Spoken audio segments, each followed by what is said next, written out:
Oof. That not intended. There we go. Hey, second, we have a Branca and DRB in here. Oh, wait, I'm on top chat. We might have more people. We don't. Okay, so we have 2 people and we have Vitali. What is up, guys? So in 2 minutes, we're going to officially start the stream because that's the time that I announced. It was in 2 minutes, so we're just kind of starting a little bit early so that everybody can kind of flood in and we can talk about it. So if you have any questions and stuff, if they're big ones, you can start typing now, but save them for a couple minutes. And if I ever miss your comment or something, or if you really want me to see it, tag me with @KikiZilla101, and that will make it easier for me to notice because there's going to be a lot of people in here. Don't care, though. I'm going to try to watch this. Oh, I have to study for math. Well, if you have to do math, that's all good, dude. So whatever their priorities are, I'm good. Kiki is already for me. So you're late.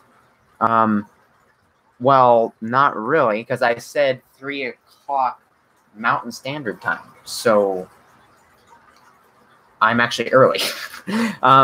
Once again, it's Vitali, my bad. Vitali. What's your favorite part of the episode to film and why? Okay, 1 second. That question's tagged, so I'll be able to come back to it. I'm just gonna, all right. I think I welcomed everybody. Smurfy Mixels, David, Parbotia, I think is how you say that. Dino Fan, Trojan Dragon, Chronosaurus and Spinosaurus Studios, Billy Goat. Sorry, I couldn't resist. It's fine, my dude. And I think I've welcomed everybody. VRB, Vitali, Monster King 04. Okay, so let's get started. What was the first question here? What was your favorite part of the episode to film and why? To film.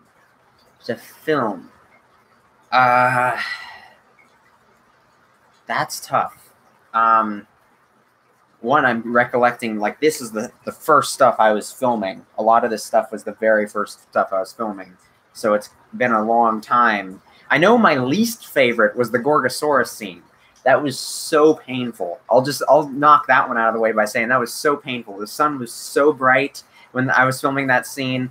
Many of the shots, like there's a shot of the Albertosaurus and when she's turning around just before George slams it into her. That shot's completely out of focus, but it looked like it was because the sun was glaring on the little thing. So that shot got ruined because of the sun glare. We had to watch out for shadows. And also that was the first ever shot we did with actual figures. That was our first shoot with actual figures for the show besides our test footage, which that one was one of the very few that I filmed before the raptor scene in the prologue. And so some of the puppeting and that was not too well done. But my favorite, I'm tempted to say the blue entrance scene, but I think it's Rex's entrance scene because I really enjoyed puppeting Rex and coming up with a lot of creative ways to express Rex's personality as he was in that situation. And that's also his introduction, but also it was just really fun working with the Papo figure. All the Papo figures I worked with were extremely fun to work with because of the articulated jaws, and you could make them look really realistic while they're eating. Okay, so I think I answered that one now.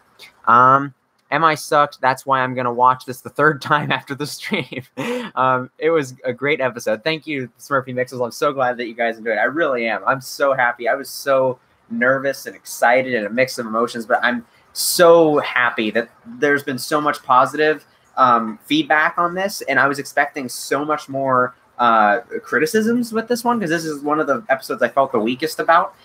So I'm just really happy that you guys liked it, and I'm very confident in episode 2 for sure.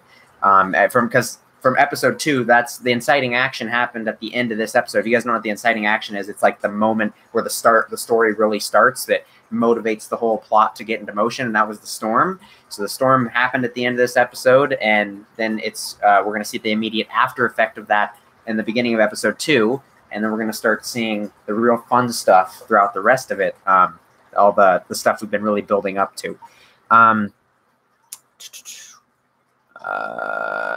It's the time it says that the stream was supposed to start. I don't know. I don't think it. I'm not exactly sure what you mean. Either like you misunderstood what I wrote down, or there was something that was displayed by the stream or something. Maybe that was what you're saying, because I don't know. I didn't set up a specific thing. Maybe I just forgot to fill them out. Why did it suck so bad? It was just because I suck, you know, and the creator really is reflected through their art. I have a question. How old is Rex, or is that known? Well, he's definitely younger than 30 years old. What was the year? I'm forgetting my own lore. I think it's 1989 that the dinosaurs were first put on the island, and Rex is one of the very first ones. Ignore the dog barking. I'm sorry. And so I'd imagine that's when he was on the island. He might have been like the second wave of them. I never really came up with that exactly, but I would say, so that would put him actually about 30 years old. So he's actually about 30 years old. Yeah, that's what I would say. About 30 years old. Are the only Tyrannosaurus in MI Redtooth and Rex? Well, you're going to have to see. But I definitely think I did a very good balance of not having too many of one type of the big theropods inside of this show compared to a lot of other ones. Either you'll have a lot of like Spinosaurus, like in well, actually, you got a lot of Spinosaurus and T-Rexes inside of Dinosaur Island Revival. You have a lot of T-Rexes inside of Dinosaur Island. You have a lot of T-Rexes and a lot of things. I tried to keep it relatively balanced, so we had a lower amount of those individual species, but there was more of a spread in a collection of interesting species that we get to see. So even if there are more T-Rexes, which you'll have to wait to see, or things similar to a T-Rex like the Tarbosaurus, there's not going to be too much more than them. OP wants to apologize. Give him a second chance, or is he staying hid? He's staying hid after his attitude. I've given him multiple second chances. He's done this before on the channel. I just don't want him cussing on my channel anymore. Okiki, during the part where I said that Blue was where it said that Blue was the king, I was thinking this. M-Rex, am I a joke to you? Well, the M-Rex is definitely not in Hidden Valley, at least not right now. But we already know that there's going to be new entranceways carved into the territory by the storm, so there's going to be other things coming in. I can only presume that Redtooth will grow into the Safari Feathered Rex somehow down the line, mainly because of the color plus feathers. That's been a very common assumption. A lot of people have made that relation, and I never even noticed that before, to be honest. I never even noticed it, but that's like a really cool combination. They do look a lot alike, but obviously I'm not going to tell you what happens. All I'm going to say is that keep an open mind. I think I do a lot of very interesting and unexpected things inside of this season. So keep an open mind. Don't try to get too committed to one idea. So what's the plan of the release of the season? Well, I'm basically, because everything was so delayed, I wanted to just get the stuff out so you guys could actually see it, and people wouldn't think that I'm just making this up or just hyping up nothing. So I decided to release it, and I'm like, okay, well, everything's already delayed so much, and unfortunately, this has been a very rocky production road. I'm going to try to improve Season 2 by the whole lot and do it properly, what I imagined the release to be like. But for this season, I'm just going to pump out the episodes as soon as I'm done with them. I'm going to release them so you guys can get them as soon as possible, and we're just going to do the rest of the season like that. And hopefully it'll be a lot less stressful for me, but also I get immediate feedback from you guys, so I get to improve the show as we go on. And you guys are going to, well, I just had a brain fart. Need feedback. Oh, and the comments and feedback and stuff is really helping me to motivate me to keep pushing through the like constant editor blocks I get at some stages that are pretty tough to edit through. So that really helps. I'm sorry I'm late. I was watching John Wick. Awesome movie. I love John Wick. John Wick's one of my favorite movies. Y'all know what else is awesome? MI Episode 1. Hell yeah. What is your least favorite dinosaur-related video game? I don't know. To be honest, I haven't played too many of them. And I don't know. It's pretty tough. It's really tough. I really like how Rex blends into the forest. Oh yeah, he blended in pretty good. I was impressed with how that figure actually blended in so well. My favorite character in MI right now is Blue. Well, I'm happy you like him because he's extremely important, and I think we're going to do a lot of really fun and interesting stuff with him in the future. And it's just going to keep getting more excited with him. Ooh, we have Binoculosaurus in the chat. Pancake, my favorite character. Honestly, it'd make more sense for Rexes to be one of the most populated species due to the fact that these animals are man-made, and people would want to see their most popular dinosaurs. Well, that's a good point. And Rexes are very common on the island. There's a lot of them, but not in this region. So Rex is still a uncommon species in that area, and so he's the only one that's really been locked in that territory besides Redtooth, who he's tiny, so he was able to squeeze through the trees, and obviously he finds cover there. So Hidden Valley is kind of attracted to a tiny animal like Redtooth. Yes, the Rexes are very common on the island, but they are not overly common compared to other dinosaurs because of the fact this wasn't ever really fully intended to be something that the public would be able to see. There was a lot of experiments and stuff, a lot of behind-the-scenes science that was going on, and other motivations that aren't just people liking them. So the Tyrannosaurus Rex, well, yes, is very interesting for them to make. They were also really interested in trying out other things as well. What is MI? I don't know. But if you figure it out, can you let me know? I think that Redtooth would grow up, be represented by the Collecta 2018 Rex, mainly because some birds change their color when they grow up. Oh, you mean this one? I do love this figure a lot, but it's kind of a little bit far-fetched because most of Redtooth is still scales, so the color is kind of too different. And also, well, I mean, like you said, the feathers could change color, but I don't know. You're gonna have to wait and see. Screw you, son. Okay. Oh, that's you're talking to Billy. Hey, it's your boy. That episode was great. Thank you, Ferocious Fragilis. I'm glad you enjoyed it.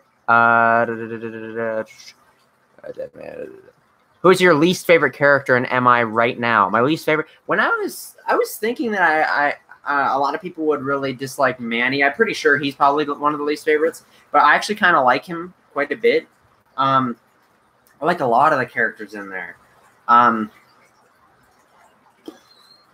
That's tough. Of the named characters, so of like the actual characters, not the other, unnamed ones like the Iguanodon and stuff, I would probably say that Manny would still be my least favorite, just because he's so elusive.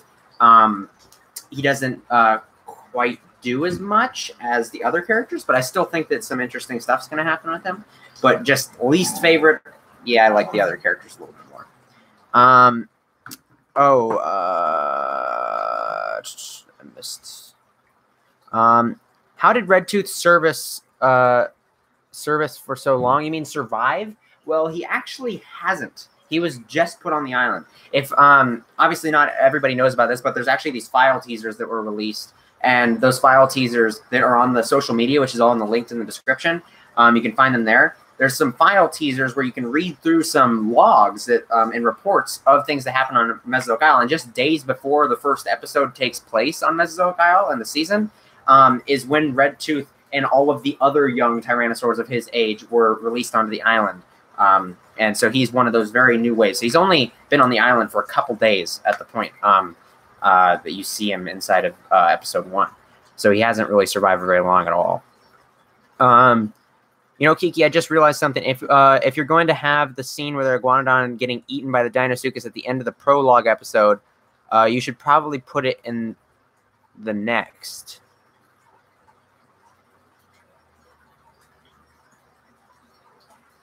I'm a little confused. There's nothing got ate in the prologue episode.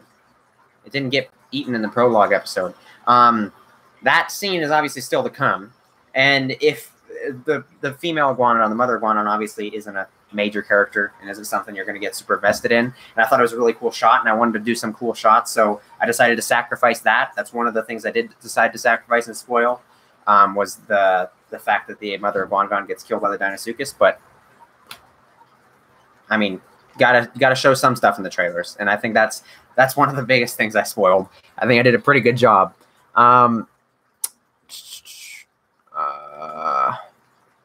I feel like adult baby Rex is adult babe Rex is gonna be played by the Carnegie Brown Rex rather than the new Safari one. Wasn't the sub adult gonna be played by a Chinosaur?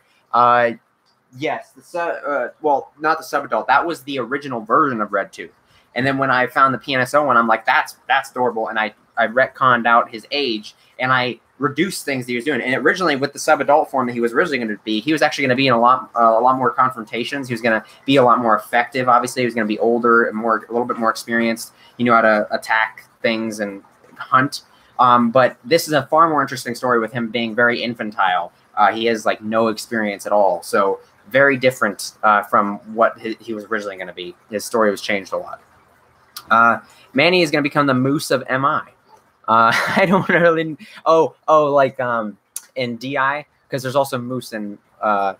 I arrived half dead, but still here. That's awesome, dude. Oh God, I'm trying to catch up with this chat. Crap. What is your favorite? Blizzard wants to know how to shave public feathers. Can anyone help? I've actually had a loss of creative drive to make more Mesozonia, but after watching this episode, I think I can get back to work, son. Do it. Do it. It's okay, Gecko, to bite them off. There you go. I would love to see a scene where a herbivore would tear a predator apart like a try-kill adult T-Rex or Stegosaurus kill other big predator. Well, there's definitely going to be confrontations between herbivores and predators inside of the season, so just hold out hope. You're definitely going to get some interesting interactions. Will Red Tooth grow into the Invicta T-Rex? Guys, don't ask me what Red Tooth's going to grow into because, one, I have not confirmed if he's going to live or die, and I won't confirm it. You guys are going to have to just figure it out. And even if I did, I'm not going to tell you guys what the figure is. So stop asking, okay? You guys are putting me on the spot. What Billy Goat said, MI episode 1 is totally rejuvenated my DI editing motivation. That's awesome. MI is returning the favorites full circle. DI inspired MI, and now MI is helping to bring back DI. That's pretty cool. That is really cool. Still need to see episode 1 because of school and work, but I don't care about spoilers today. Okay, fair enough. But I mean, well, at least it's episode 1, so you're not getting too much spoiled for yourself.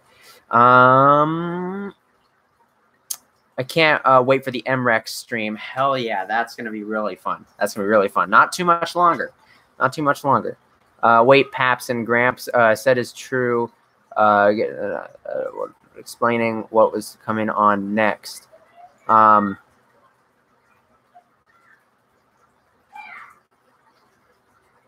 it was on explaining what's coming on next. I'm a little confused. Was it? I don't think it was.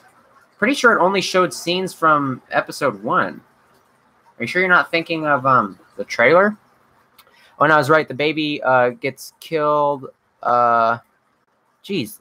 The chat is moving so fast. It gets killed just like in the old MI. Yep, it does. So observative people, I told you that observative people could notice certain things inside of that April Fool's trailer and pick up things that are going to still happen inside of the new version of MI. A lot of the things you see in there won't, but a lot of them also will. So, well, I think showing her death in the trailer makes her story better. It's sort of grim as you know what is coming and you don't want it to. Yeah, I kind of like it that I spoiled that because there was a lot of people when I watched it with people, and then there was also when I watched Dino Beale's reaction.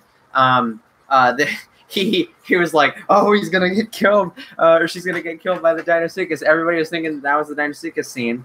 And everybody that was doing theories all kind of like linked all those scenes together. And I was kind of always saying like, you know, guys, a lot of these scenes are from, different scenes. And multiple times they visit the lake. It's not just the Dinosuchus. So it was kind of fun to see people falsely predict that.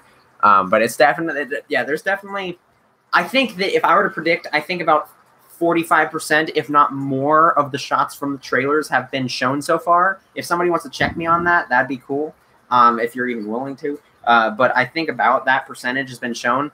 So really soon here, within episode 2 and 3, we're going to have barely any scenes left inside the trailers that you've seen. And those scenes really are barely anything. So really soon here, we're going to just get we're going to be getting into uncharted territory. Very exciting stuff. I wonder if we'll see little baby Redtooth get brutally murdered, MI, because that would be dark. You know that was a joke, right? What was the joke? Oh, the Invicta T-Rex. Well, it's still, people keep asking. 1 dislike on the stream. Cool. Spoiler alert, Redtooth will trip on a leaf and fall on the ground and die suffering. Death by leaf, that's pretty harsh. I've been thinking about my own Dinosaur Island series. I already have done 3 little episodes, but I probably are going to take them down and starting over. Any recommendations? Number 1 recommendation, just be passionate. Make something, take your time and make something you really care about, because your passion is, that's what's going to keep you going for the long haul. You know, you can really want to do it for a short period of time, but then you'll lose motivation quickly if you're really not that passionate about it. It's hard to work on a project for a long time if you don't have a lot of passion behind it. And I definitely have a F-ton of passion behind this project. I mean, because it was hard. It was definitely hard. It took me 3 months just to do episode 1. Thankfully, with new editing methods and stuff, I managed to get a ton. I got 7 minutes of progress done in 3 days, which is way faster than anything else I was doing. So hopefully within a week or 2, we can have episode 2 out. Everyone dies. I think that Redtooth should grow up to be Phoenix. Hell yes. I don't know. I think he's behind that reflection right there. The tank is clear, by the way. How big is Mesozoic Isle? It's about 500 miles long from the bottom of the little point of the island into the top. It's about 500 miles. Jesus, that April Fool's trailer was a year ago, more than a year ago. That time does fly. I think the lake is a major plot point. It's definitely a major plot point because, like we saw inside this episode, we're setting it up as being a very important place to the animals of Hidden Valley, and it's very important that they have something to hold refuge at, and that they can rely on during the hardest of times. And they've never had a Dinosuchus inside the lake, so we know that's happening, and that's not going to be good for them. And then there's all the other problems. So things are going to start going downhill real quick. Preview to China store. I was thinking of other going on. Well, I did have a legit MI dream before it actually came out. That I remember you saying that. I think you said that before. I'm very curious what happened in that dream. You're halfway until your patron is meat. Oh, you mean my patron goal? Hell yeah. We're almost there. And then we'll be able to do it. Yeah, you could correct the goal. Made it to the stream. Hell yeah, dude. I understand now, plus my spelling is not the best. OU and said that there are going to be lots of Spinos. There should be a character that is a Spino named Spiral. That's an interesting... Or Spiral. Spiral? I don't know how to say that. I think he meant Spiral. That would be an interesting name. I do have a Spinosaurus character inside this this season, so hopefully you'll like him. Your gecko should tear Redtooth in half before snorting squirts. That's messed up. Clearly, Redtooth should grow up to be my Phoenix corn snake attack. Hell yeah. Redtooth will grow up into Kiki. Yes. How is episode 2 coming along? We have currently the first 7 minutes of the entire thing are completely done. There's a bunch of other scattered scenes I've been working on and stuff. So I've been taking a 2-day break in celebration of this. But later tonight and tomorrow, I'm going to be cranking in, getting some more scenes done. And my new editing method is fantastic. It's such a relief. And then all this motivation and all this positive reaction, just great. It's overwhelming. And so I'm really cranking it in. I really do think I might be able to make a pretty good time on this episode. So we'll see. But I'm working on it, guys. It'll be out as soon as I can. Okay. When did this start? It started 24 minutes ago. Rip off Phoenix's name and species. Redtooth will trip on air and snap his neck. Oh my gosh. I'm playing the Isle and watching the live stream. That's pretty fun. You free this Sunday? Possibly. I'll get back to you on that. Let's talk in Discord. We should have a Spino named Spino. That is a creative name. Blue, I am the ruler of Hidden Valley. Bone Crusher would like to know your location. Just a quick comment about the intro. I think that the words should be more spread out. That's a fair argument. I kept them condensed towards the beginning because I kind of wanted to get those parts in there. But I wanted the rest of it to be kind of more of like a flashy, showy intro. By the way, if any of you guys, because it is kind of a long intro, if any of you guys ever get tired of watching the intro and you guys would like to skip it, unfortunately on mobile, it doesn't list the time card for some weird reason. Maybe I'll start listing it inside the comments. But in the description, I always listed this thing saying skip intro, and it will skip to the end of the intro. So once you watch through the episode, then reach the beginning of the intro, you can go into the description, hit skip intro, and you'll go to the end of the intro. And I also have the next episode, last episode in there. So there's a lot of nice things I'm going to have in there. There's also going to be a merch store for Mesozoic Isle that'll be announced pretty soon and put in the description of those. And also the Prehistoric Archipelago website will be released relatively soon whenever I get around to actually finishing up the last things on there.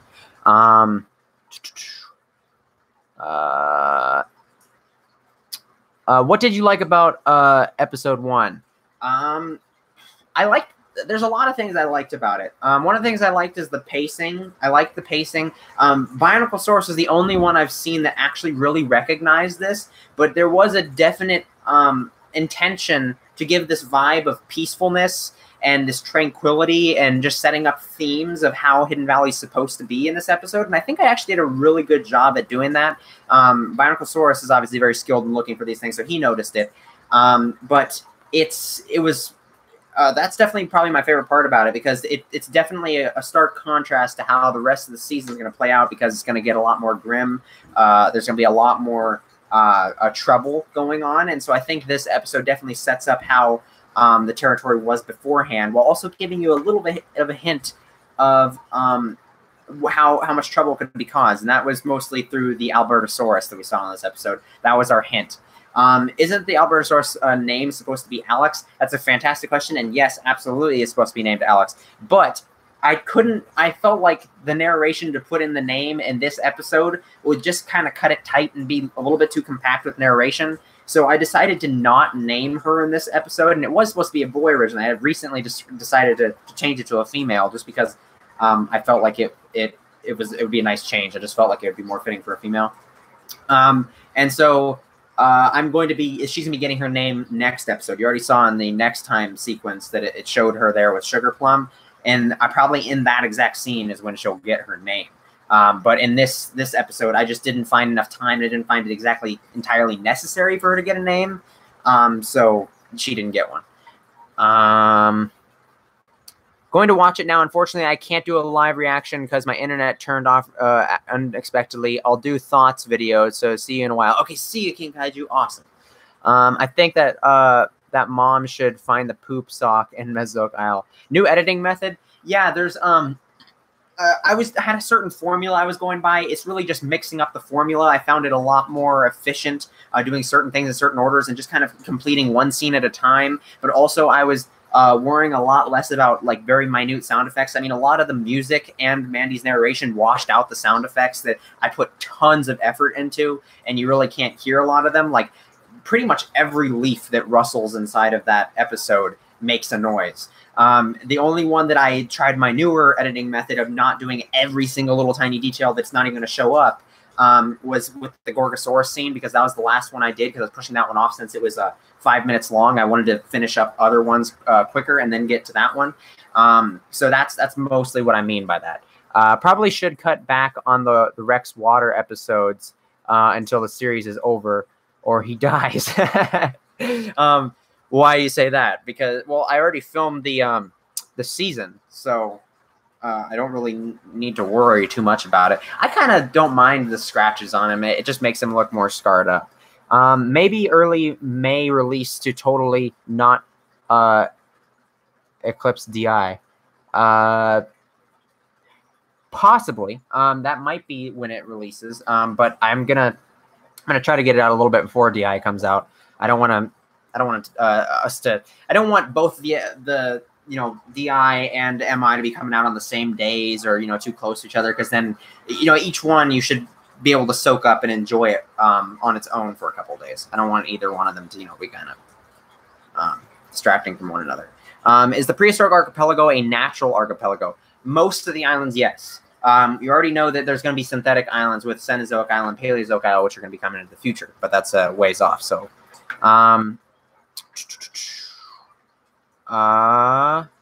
Blue is ruler of Hidden Valley. Bone Crusher. Wait, that's illegal. Jeff Goldblum want to have a word with you, Kiki. You know what happened last time a dino park was made? True that. True that. Bone Crusher. Hello, y'all. Blue has left the chat. I want to make figures of my hybrids like Montrosos or Montros. Yeah, it's very cool. I mean, Rex. Not Rex. Bone Crusher definitely started out as a figure. But there's some more hybrids I've designed for the future that I've already gotten designs for that are completely designed on paper in my head.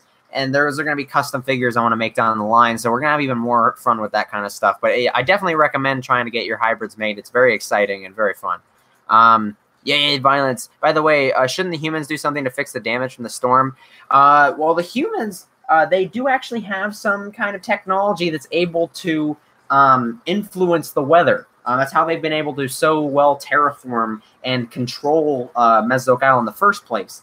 But this storm was a big one, a freak one that came out of nowhere very fast and was very unpredictable, and they couldn't do anything to stop it. And it's kind of hard to stop a hurricane. So, and that's basically what this was. The edge of a hurricane slammed into Mesozoic Isle, which is very odd in the location where it was. So that's why nothing really happened from the humans' part. What are you doing in my swamp? I need to watch MI Beer Back. Okay. Ella, want to play football? Everyone leaves the chat. I wish I could get Kikizilla plush one day. That would be pretty cool. I'd love to make a Kikizilla plush that everybody could have. When I was watching, I did notice a steady pacing. Maybe it was because I was tired, but rather passive about a lot of the episode. With the exception of Blue's scene and the Alberto/Gorgo fight. Yeah, there's definitely some like peaks where the excitement level rose a little bit for, you know, those little fights and stuff. And I'm glad that a lot of people noticed, because this was one of the first things I was talking about when I was first talking and announcing Mesozoic Isle, is that I was pitching how realistic I was trying to make the show and depict like the fights as being very fast and realistic. Every impact is every injury and every attack and move is impactful to the animals. I mean, Alex, she gets short-winded after falling with George, so that impacts her not being able to catch Violet later. And we see how the Vegaceratops gets taken out pretty quickly and stuff like that. So I think that I do a pretty good job at making that seem very realistic, and I'm glad that a lot of people took notice to that. So that makes me really happy that my efforts were noticed. Unless it was a very good episode, I should watch it again later on my TV too.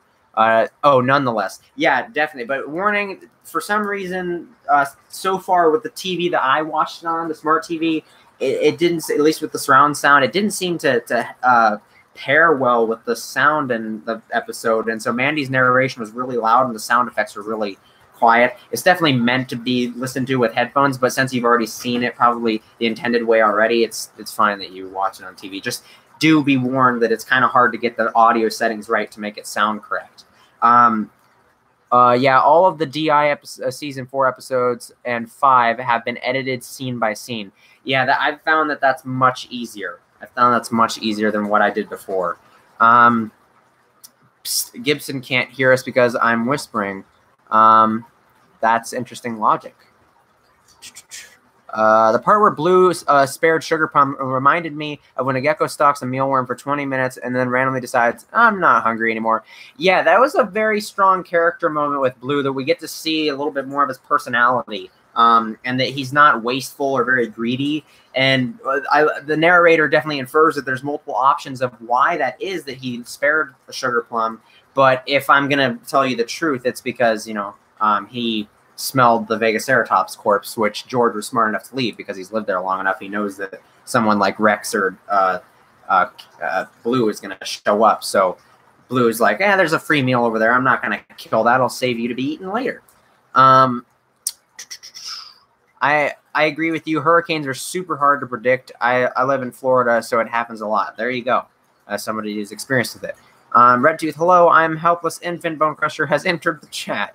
Are there going to be mosasaurs? There's not going to be any mosasaurs inside of this season, but we might get to see a glimpse of some later on, maybe in season 3. But I'm definitely have a plan for a movie called Mesozoic Seas, which you will definitely get to see mosasaurs in that. First episode was very nice. Thank you, Karsten Pryor. That means a lot. No one is better at realistic fights than me. Oh hell yeah. I meant, why didn't the humans fix the damage areas instead of letting the status go to crap? Well, really, the damage that that they got there, they try to impact the island as little as they can, and they let the natural events kind of take their course, but they do try to correct certain things. But that, you know, with the trees and stuff getting washed out and being flooded, there's new openings into the territory that makes it a lot easier for animals to get up in there, into the territory. And so it'd be kind of ridiculous to, like, for them to figure out a way to block off those entrances as well. They're going to put gates or instantly plant adult trees. It's kind of difficult to fix something like that. So they just left it as is. My fights are totally realistic. No one is better at fights than me. At one point, your stock footage had some kind of bison walking through it, used in a reverse scene as well. So the bison moonwalked. Yeah, I noticed that. Dino Man was the first one ever to point that out to me. And I've edited that episode for 3 months, and I did not notice that there was a cow inside that B-roll shot. So now I have to make up a lore reason why there's 2 stray cows on Mesozoic Isle. But then again, in the lore, we already have a feral cat that was taken and removed off the island. So those cows are probably removed shortly later.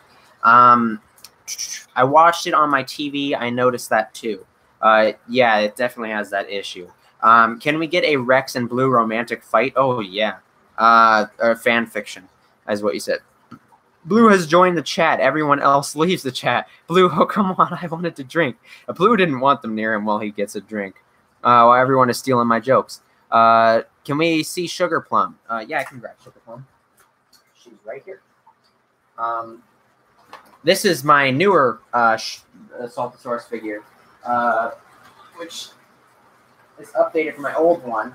I want you guys to see Sugar Plum's old face, because it is dead. She's got her mouth chipped off and stuff. It's real lovely, and then all these like colors on it and stuff. It's really fantastic. But yeah, this is the newer version of Sugar Plum. How did I miss the moonwalking bison? I don't know, but the bison that is moving, it is actually, I think it's a cow. But I think the one that's moving is named Eric. I named it after Eric. And since Charles is the other one that noticed them, I'm going to name the standing still one Charles. So it's Eric and Charles now. That's the canon names of those 2 cows. Sugar Plum is Bay. Oh, yeah. Do dinosaurs in Hidden Valley know about the M-Rex? Certain ones probably do. The ones that leave the territory and come back. George is definitely a seasonal one. He'll come in and out. He knows how to get in and out. The other ones, for the most part, stay in there. Some of the smaller ones will wander out, but Violet, she can. She knows how to get in and out, but she doesn't really prefer to do it because she's on the complete opposite side of the island where she's supposed to be. So everything in that environment kind of is a little bit tough for her to deal with. Were you about to say Shootosaurus? No, I was about to say Sugar Plum, but then I changed it to Saltosaurus. So that's why it sounded that way. Who the F is Bone Crusher? The Boogeyman? He's the guy you send to kill the Boogeyman. Yes, exactly. In Soviet Russia, Bone Crush you. Yes, a cow in MI is named after me. LOL. Yes, exactly. Bovine Isle. Okay, so now that I caught up with the chat finally, oof, that's a relief. I'm going to take a drink real quick.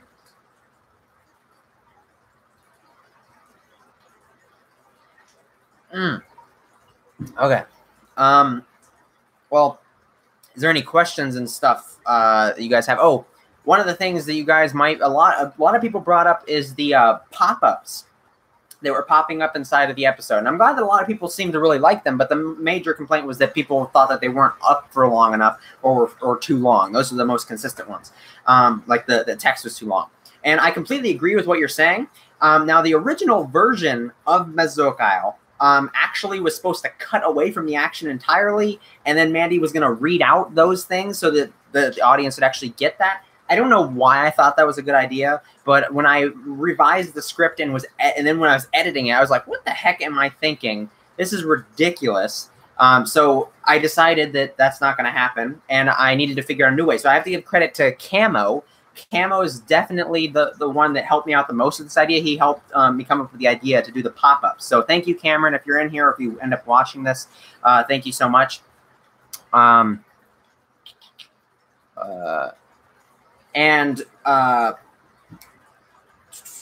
was I saying? Yeah, so he came up with that idea, and so the intention of that was that because a lot of people don't follow the social medias and stuff like that, and so that information I still wanted to be accessible to the mass audiences. So the point of that being there was that when they pop up, you can pause it when Mandy, like between a couple of Mandy's lines, and you can read the information if need be. But I also wanted them to be, I wanted them to be noticeable but not distracting, so that they'd be off to the side and wouldn't be too prevalent or too present that they'd be a distraction, so you could easily ignore them if you wanted to. So I think I got a pretty happy balance. I hope that makes you guys a little bit more comfortable and happy about how they turned out, if you guys were concerned, if you guys were some of the people that were concerned with it. So that's my reasoning behind the reason I did it that way. In Soviet Russia, Vegaceratops eat storage. Exactly. Can we have a dinosaur named Kiki? Actually, there was an idea that there was going to be a baby dinosaur inside of a season 2 that was going to be named Kiki. I think I scrapped the idea though. So I'm not sure, but maybe we'll have something eventually, but not now. Will the dinosaurs have to adapt to new environments you're not used to? Kind of like penguin in a desert or something like that? Oh yeah, that for sure. I mean, that's basically Hidden Valley in a nutshell. If you haven't noticed yet, most of the animals that are of significance inside that territory are not native to marshlands. Giganotosaurus, Tyrannosaurus are not native. Saltosaurus is not native. Obviously, Violet and Manny are not native because, or the Dilophosaurus and Mastodonus, because those were specifically talked about that in the episode. Well, also Sugar Plum was, the Saltosaurus. The Vegaceratops and the Gorgosaurus are the only primary species that actually are native there. Stegosaurus isn't, but Stegosaurus is very common in that area in the Hidden Valley because the neighboring region, Jurassic Badlands, has a lot of Stegosauruses, and they constantly come over.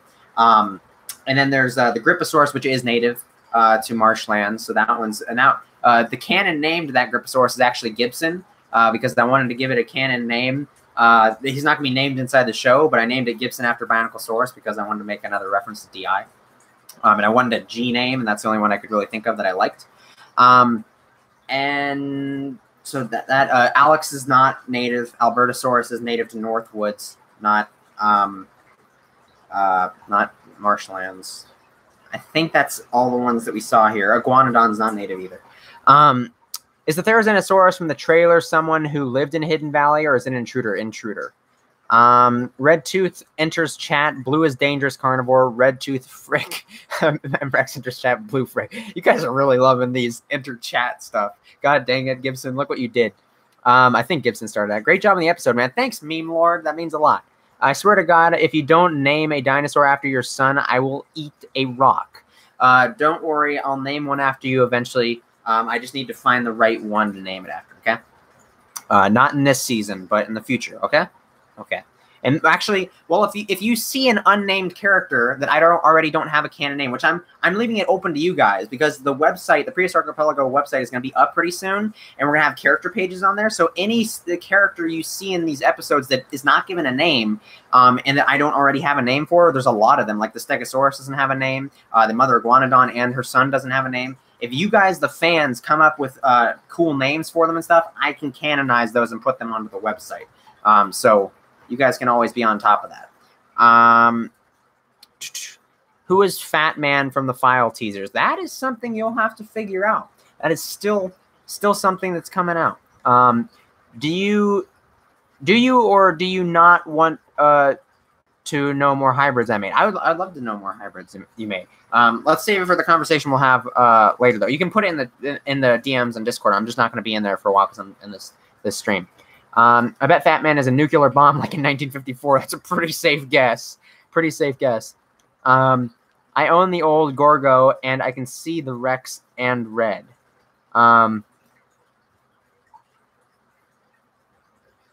What do you mean? I own the old Gorgo, and I can see Rex and Red too. You understand? I don't know if you're saying like a reflection or something. I don't think you can see a reflection. If you were able to see the reflection of my shelf, you would see the M-Rex. Can I have a character named after me? I bet Fat Man is a dinosaur. It probably is. I got a new subscription. Cool.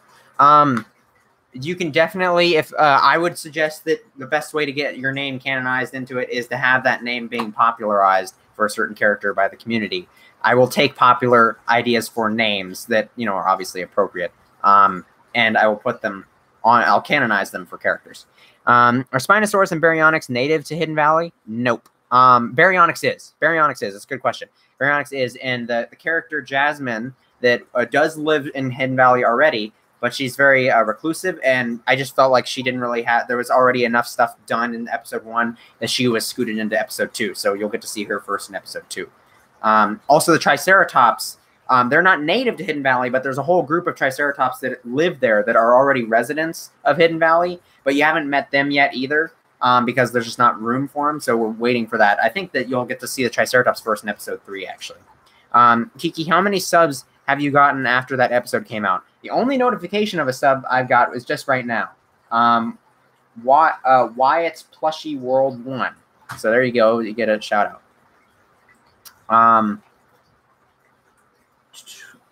Kiki, huh? Oh, that. Everyone agree that the mother iguanodon, name the mother iguanodon Cole. I love watching my son die.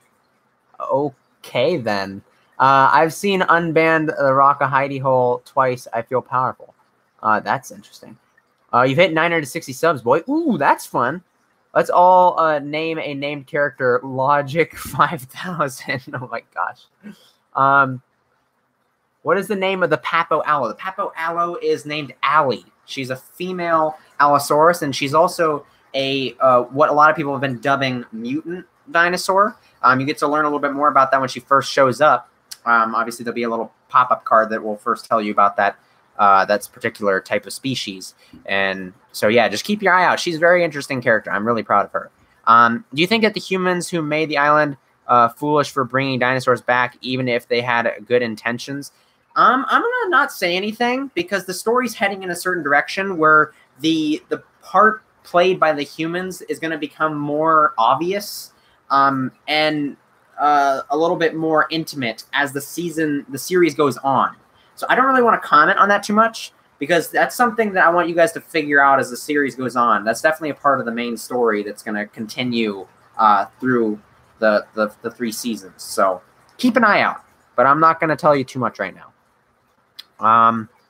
Okay, if I missed your question, I'm sorry, the chat's moving really, really fast. If I missed your question, please copy it and repost it and tag me with the @KikiZilla101 so it'll glow and so I can see it. So please repost it so I don't miss your question. Thank you. I'm back. Oh man, your footsteps sounds are perfecto for Doyle Boy. Oh, awesome. Awesome. I'm so happy. Also, I can send you some more sound effects that I got. But there's a little criteria I'd have to give you in order to use them. You know, the little soft, crackly footsteps, Gibson, that I was using. I can send you those, like for the smaller animals. If you can find those useful, I can send you those. But I'm going to need to list a criteria of what you're going to need to do in order to use those because I had a lot of help from somebody else who extracted them. And so in order for me to give them to you, you're going to have to credit them and whatnot. One thing I'm not a fan of having names of that are not already taken, like Violet and Rex. To be honest, Rex, this series will be more interesting than DI or X. I'm not a fan of having. Yes, I understand that the names are. There's some names that have been used before for sure. Some like Rex are intentional. I intentionally wanted to have Rex have a stereotypical name because he's a very old Tyrannosaurus, so it kind of fits his style because he's one of the first ones there. So the people that are surveying the animals on the island would naturally give him a pretty stereotypical name if he's one of the first ones. That's when the stereotypical names are going to get filtered out first. Violet, I named her that when I first got the figure. You can see the video where I either unbox it or first show it off on my channel, that figure. I named her on that day because of her color. And I don't know if I was exactly fully aware that there was a Violet in MI or DI. I might have known, but I just like, whatever. It was not a super big character, and I really liked the name, so I was just going to keep it for her. So yeah, hopefully there won't be too many that will bug you, but obviously Red Tooth is an homage. That's purposefully like Blood Tooth because similar color, and I wanted to pay homage to DI in multiple ways. I think I already have a good enough small footsteps for now. I'll let you know though. Okay, sweet. And I like that you use the music for the Allosaurus. They're walking a dinosaur special. Oh yeah, Big Al. That's Red Tooth's theme song. Big Al themes are Red Tooth's theme songs. Has anyone tried to steal a dinosaur from the island? Nope. There's a heavy military presence that is guarding that island. If anybody tried to get close to that that's not supposed to be around it, they would get shot by missiles. I mean, there's actual military defense that keeps them out. It's very highly regarded because a lot of governments and militaries are associated and companies that are associated with Prehistoric Archipelago. It's like a big collaboration that a lot of people are benefiting from. So there's a lot of different motivations that you'll find for certain different things. There's some medical benefits, like certain animals have relations to trying to cure cancer. They're trying to do study on certain ones like that. And there's other studies as well being done that are a little bit more reminiscent of things that you guys are a little bit more familiar of, like in Jurassic Park and stuff. So there's a lot of different things you guys are going to be able to pick up on slowly as the series goes on. Ooh, small footstep sounds. Probably, however, the military keeps them out. Yeah. Has anyone already read that? You missed my question. Dislike and unsub. I'm joking. Well, then repost your question and tag my name in it so I don't miss it. At first, I thought the Carnegie Dilos were ugly, but now I'm actually excited to use them in Mesozoic. Well, there you go. Seabass is here. I'm really enjoyed the first episode. My favorite character so far is Red Tooth, the baby T-Rex. I always like a good underdog. Just one question. How many species are on the island? Oof. Oh, man, that's tough. Easily over 100. Easily over 100. I don't know. There's not an exact number I know yet because I'm also kind of they're adding them often, and I'm still like kind of picking out species to put in certain regions that aren't showed inside season 1. Season 1 is entirely in Hidden Valley. The whole story is about Hidden Valley. Season 2 is going to branch off into all parts of the island. So it's gonna be a little bit more solidified by season 2. But for now, I'm still kind of picking and choosing some species. But I would say probably a safe estimate of dinosaurs is probably around 150 species. Of species entirely that they have on record on the entire island. You know, everything in the surrounding seas, the air, the insects, everything is probably at least 600, something like that. Since these dinosaurs are created by humans living in our world of fiction and pop culture, would it be at all likely that the scientists of MI would try to make an I-Rex or Indo as an experiment? Oh, like in reference to Jurassic Park? That is definitely possible. That's actually a really cool idea. I don't think I'm ever going to play around with that idea. I mean, maybe I'll leave it to like fan movies or fan films and stuff like that. That'd be kind of cool. Maybe I could play around with it in the future in like a short film or something, but I don't think I will just because I want to try to, with the cool concept of hybrid dinosaurs, which is, this is the first DI show to actually implement that, I'm pretty sure, I would rather like really embrace the fact of being able to create my own and make things a little bit more interesting rather than just using already made hybrids. Since these dinosaurs are created by, yeah, from what I know about approaching military properties and vehicles, if you come too close, it will most likely be taken as offensive maneuver and you're dead. Yeah. Which I could find. Yeah, they definitely would. If you're in their airspace, they would warn you just as you enter it. They would warn you on the comms, but if you don't respond, they'd shoot you down before you get anywhere close because they want to play it safe. In my reaction, I accidentally called Red Tooth Blood Tooth. I did notice that. That was great. Welcome to Mesozoic Isle. They do live in herds. Is the island popular with American people or most against it? It's very popular. And lore-wise, this show is being released as a television show, and it's the most popular thing on television in the entire world because it's real dinosaurs. Everybody in the world is fascinated by dinosaurs, and it's real dinosaurs. So the show is really popular, and they're making a crap ton of money off of it. And because the island is so expensive to run is why that they're doing the show in the first place, because they knew it would be popular, and then they knew they'd make more money to help them support and fund the island and their projects. But they still have to be kind of secretive. That's why the show itself won't actually ever directly reveal certain secretive aspects of it, because the show is supposed to be from the eyes and filmed by the people that are running this place. So they obviously filter this very heavily. And it's why that this story of Hidden Valley is actually 5 years old. These events take place in 2013, so it took them 5 years to solidify solidify the rights and double check all the footage and make sure everything was safe to be publicly viewed. So that's the lore reason behind it, and it's a very popular show around the world. Everybody in the world's watching it. So yeah, if somebody has a TV with cable, they're probably watching Mesozoic Island, the lore. Also, how does the military keep flying dinosaurs on the island without killing them? Well, as explained in the prologue episode, if you haven't seen that yet, I purposely left it very vague because, yet again, I want it to be very secretive. They don't want to reveal their exact technology, but they say there's an invisible barrier of sorts that keeps animals in the sea and in the sky trapped in. So it's a pseudoscience type thing, and not entirely pseudoscience, actually. There is some legitimate ways you can accomplish things like that. It's just very expensive and unrealistic in our current day. But there's definitely something there. I would just label it as an invisible barrier. So you think of that as you will. You guys can speculate on that. I have my personal ideas of how they do it. But I'm purposely leaving that pretty ambiguous for you guys to kind of just imagine. All that's important is that they can't escape. And if they do manage to get through this invisible barrier of some way, they have the towers that are constantly surrounding far off of Mesozoic Isle shores that are also deploy units where they would deploy military units or launch fire at things that are approaching them. They would also use that to either tranquilize or kill things that are leaving the territory that could be of danger to the rest of the planet if they escaped, especially the water stuff. That would be scary if a giant Mosasaurus or something escaped into the waters out there. So they're very careful about that. They're very careful about it. My parents keep saying how much dinos I have and that I should stop. And I'm like, Dad, I only have 90. The YouTubers have like 200. It's a good excuse, my dude. Okay, do you have a definite idea of what species could become endangered or are endangered? Have ever been dinosaurs that have gone extinct on Mesozoic Island? Yes, there have been. Certain ones will be brought up. I'm sure that maybe one or two, there will be probably a couple lines inside this season that will infer a certain species is pretty rare. I know that Diplodocus are an animal that were really struggling. Triceratops were really struggling for a while. They had a lot of problems. They had diseases. They have a genetic malfunction where they don't get very big. And so the leader, Spike, is like the only one that's like a properly sized Triceratops, and he's a little bit too big because they put steroids in him. So they've been trying to work out kinks of many different species for a while.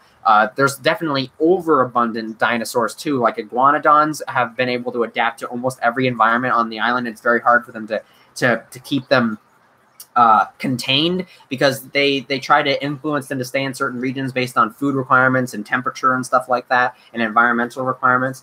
But obviously certain animals are more resistant. So Giganotosaurus and Stegosaurus even is a big one. But Iguanodon and Giganotosaurus off the top of my head are the two biggest ones that are really problem childs that get around.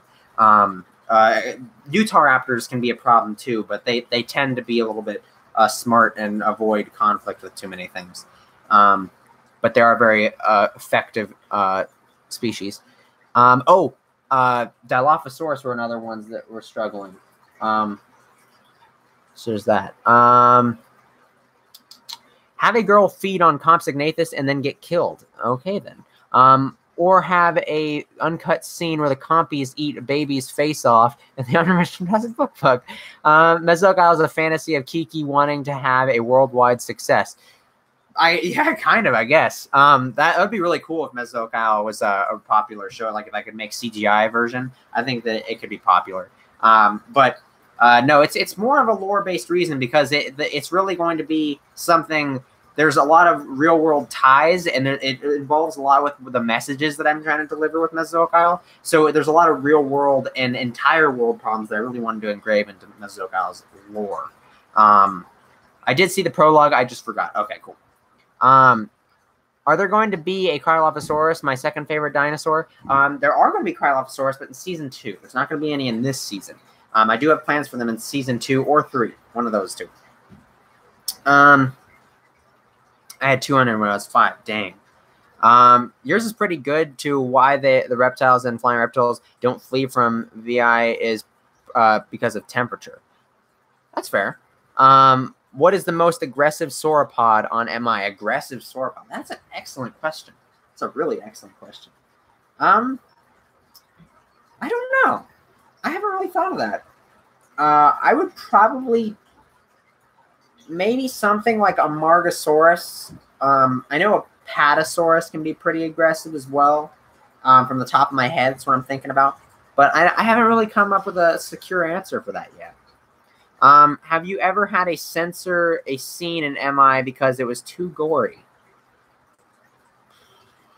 Not really, but I did have to be careful with a couple scenes that could be a little more touchy of subjects.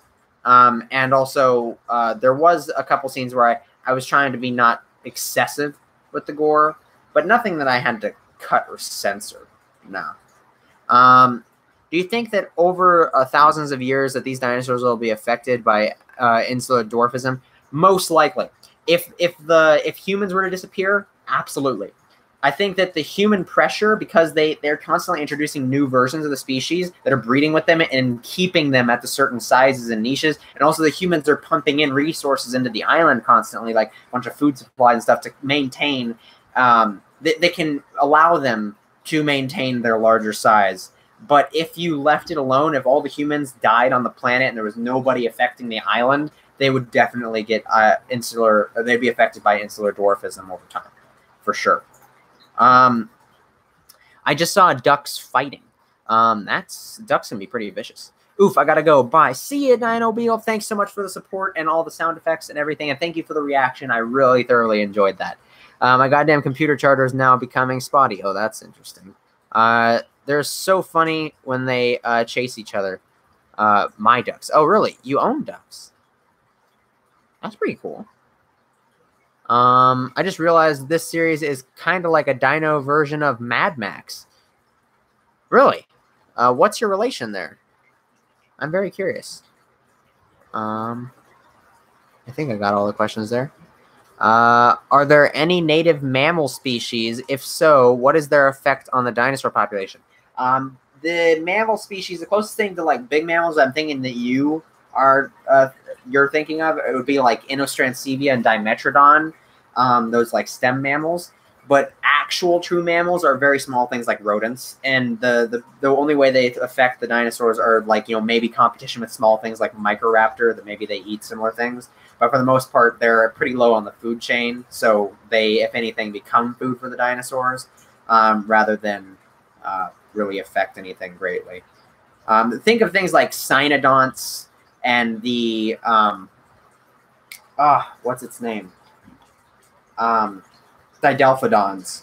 Those guys are definitely on the island. Things small like that and living in the shadow of the dinosaurs are definitely on the island. Right now I'm drawing another MREX guest, but this time swimming after a smaller herbivore. That's an interesting scenario. Swimming.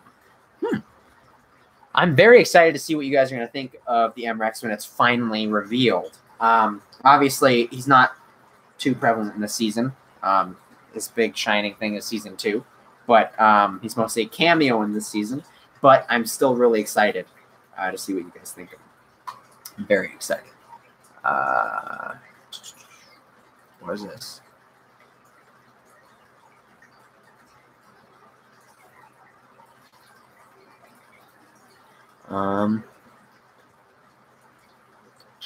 If you make a ocean with a aloe or a scene, I think you mean.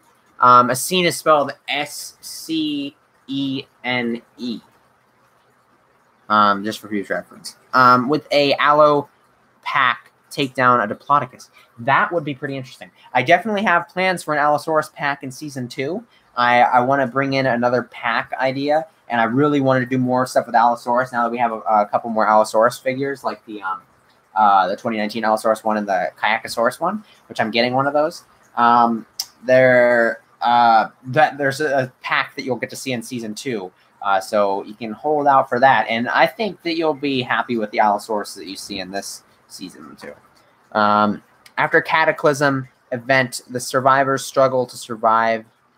The survivors struggle to survive completely foreign environment, and short-term survival is all they can achieve. Long-term survival is definitely not possible. That's the connection. Oh, because you're talking about like this season, like how the storm. Hey, hi, Monster King. You're talking about like this season, how it's like a desperate situation because of the stuff coming into the territory. I can kind of see where you're coming from with that. There's definitely opportunity for some to survive, but there needs to be a new balance to the ecosystem established while the plants regrow in place so that the environment can become stable again. So that's the goal. But who is going to be able to survive it? Who's strong enough to survive it? And who will perish? Bad spelling. No, I have I know I have a problem. No, don't worry about it. I'm not very good at spelling either. It takes time. You'll get better. Dynaman can spell page. I can't. Oh, wait. I made this one hybrid part Leviathan, T-Rex, Pterosaurus, and a big mouth beast. I named it Pteranodon. That's a pretty interesting hybrid concept. A lot of big mouths in that scenario. I named one Sigil Mass and the other one Auxilia. Auxilia?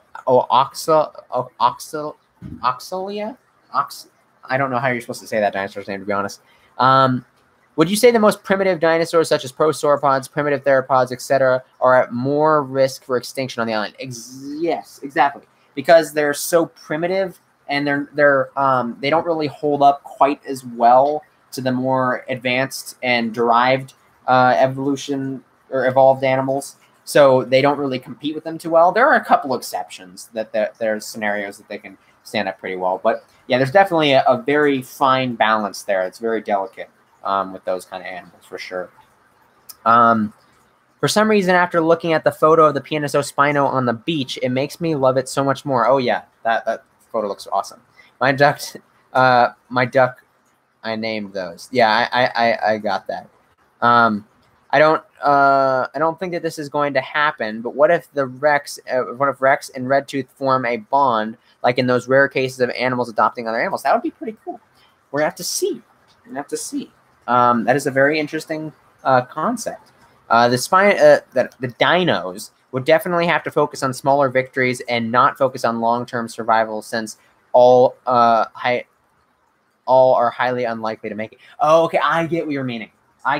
Yeah, they definitely have to focus on now. They're not like, they can't plan too far ahead, because there's going to be a very sporadic way of life after this. And it's making me more excited for you guys to see everything really pick up, because then you're going to get more of a flavor of where a lot of people did actually make comments on the video saying, okay, now I'm getting a flavor or a sense of direction of where this story is going. And I'm like, yep, I wasn't too far off when I was telling you guys that it was about the balance of the ecosystem being thrown out of whack. So you'll get to see how that plays part, and like the actual roles certain characters will play, and hopefully you guys will get more attached to certain characters, and it'll become more interesting as time goes on.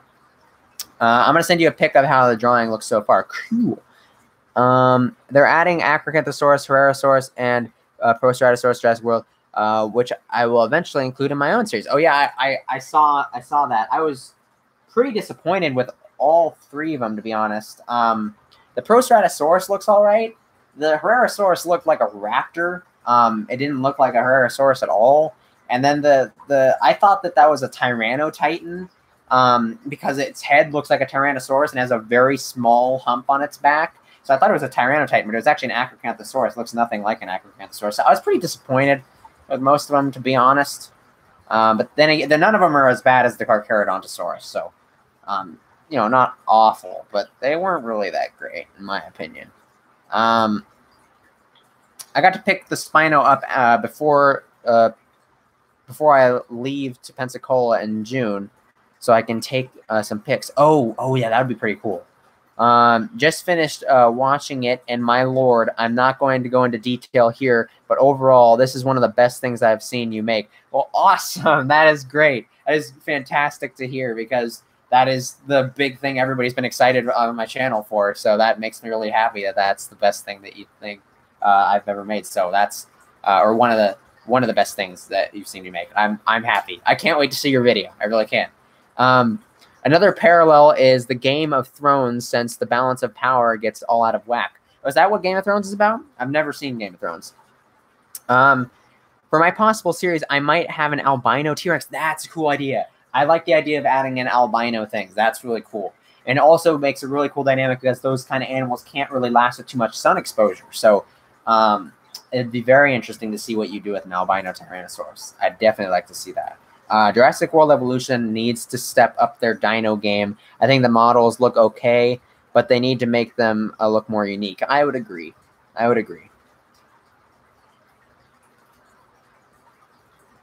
I'll look at it here in a second. I haven't either, but I did see the summary. Oh, okay, gotcha. Oh man, the coffee like sat at the back of my throat.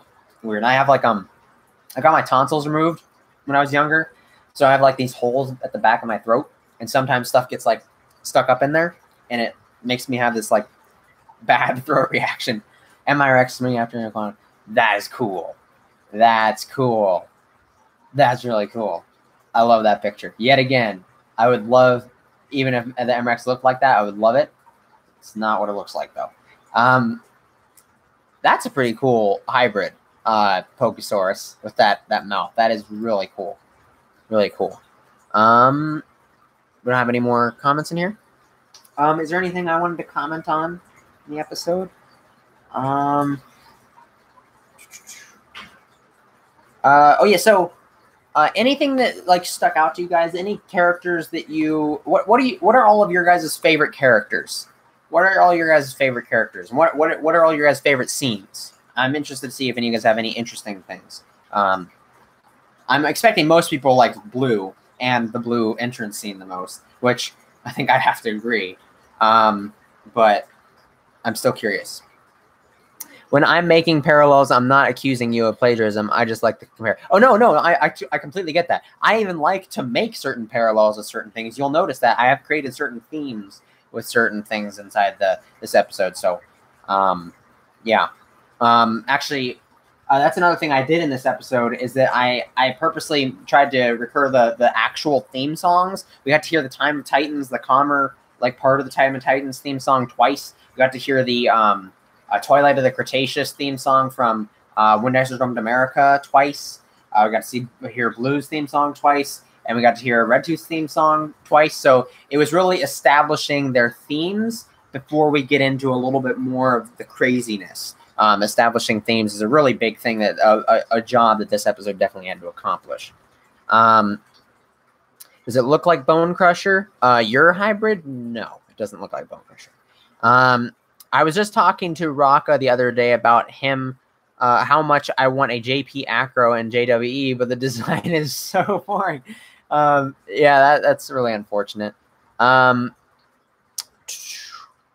any way, got a big mouth. It's a carnivorous theropod. That's about it. Ooh, I just thought of something. In the first episode, we see 3 different Tyrannosaur species. How many total species does genus are from the Tyrannosauridae family on the island? Oh, you literally mean Tyrannosaur species. Okay, so you're talking about genuses. Well, we had the Gorgosaurus, we had the Tyrannosaurus, and we had the Albertosaurus. We've already have from the posters and promotional content, we know that there's a Daspletosaurus character, and we know that there's a Tarbosaurus character inside of season 1 that you'll get to see. So there's those 2. So there's 5 of those. I can confirm Tyrannus is on the island. I can confirm Guanlong's on the island. You guys know that's in there in the season 1. I can confirm Alioramus is on the island. I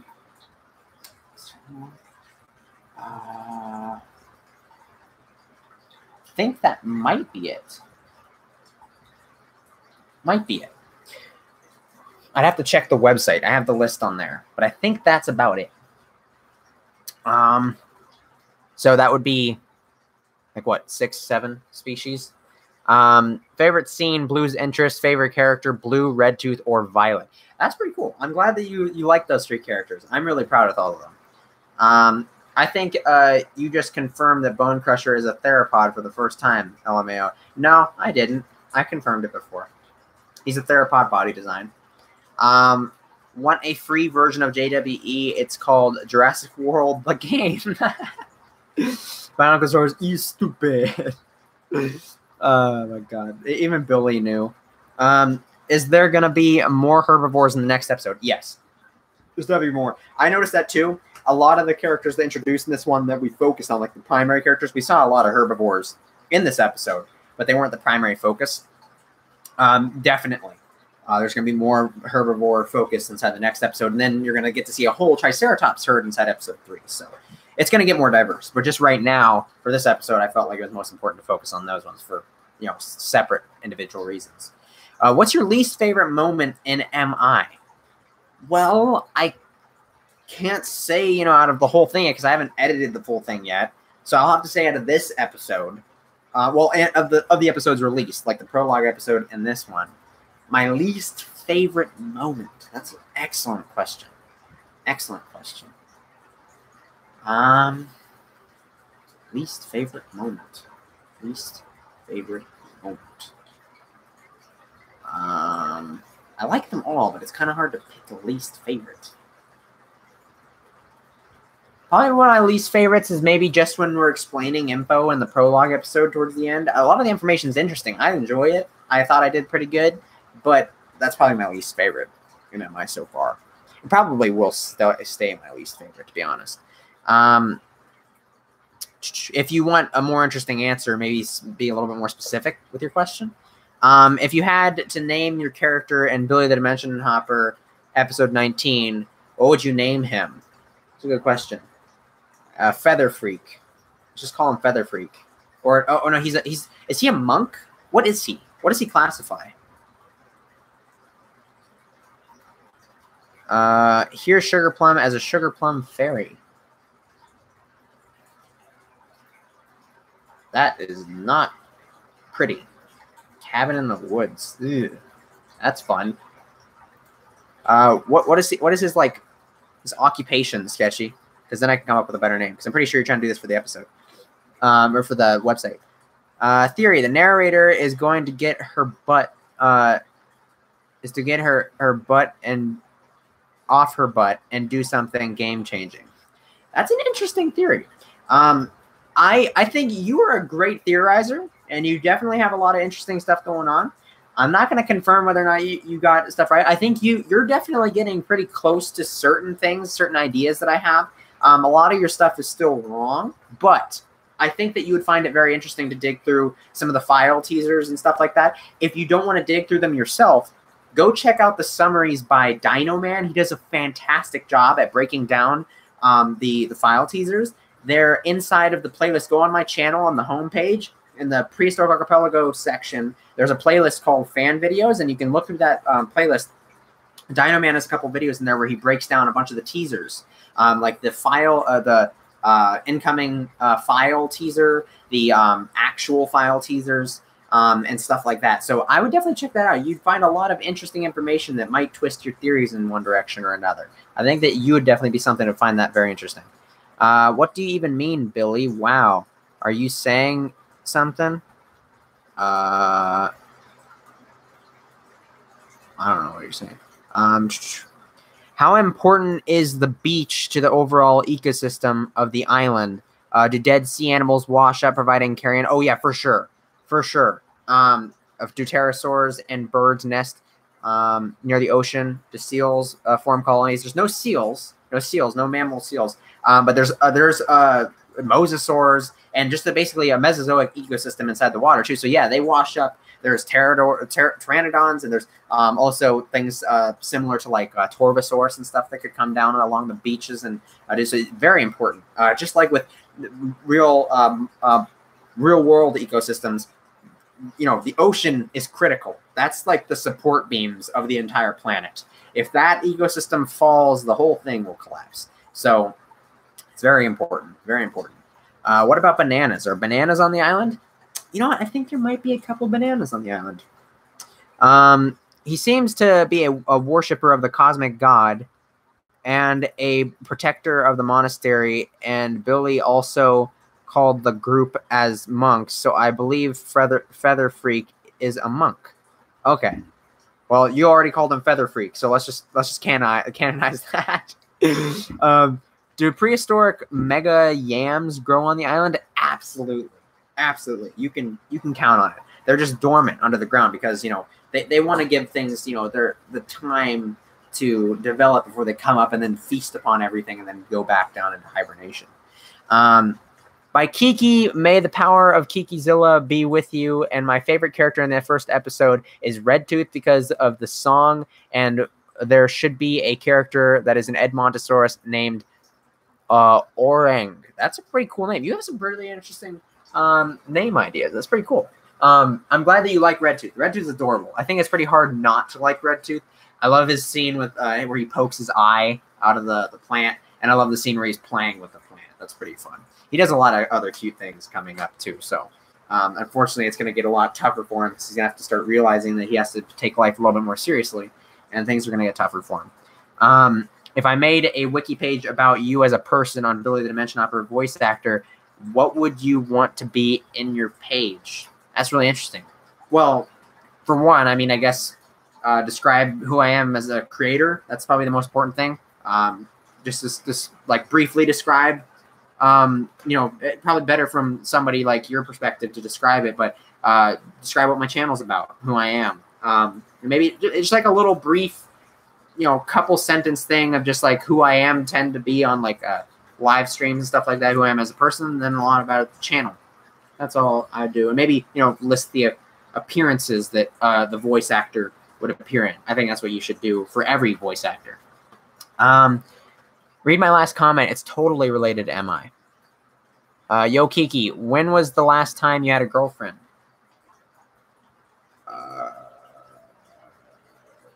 2 years ago? Something like that? No, 1 year ago.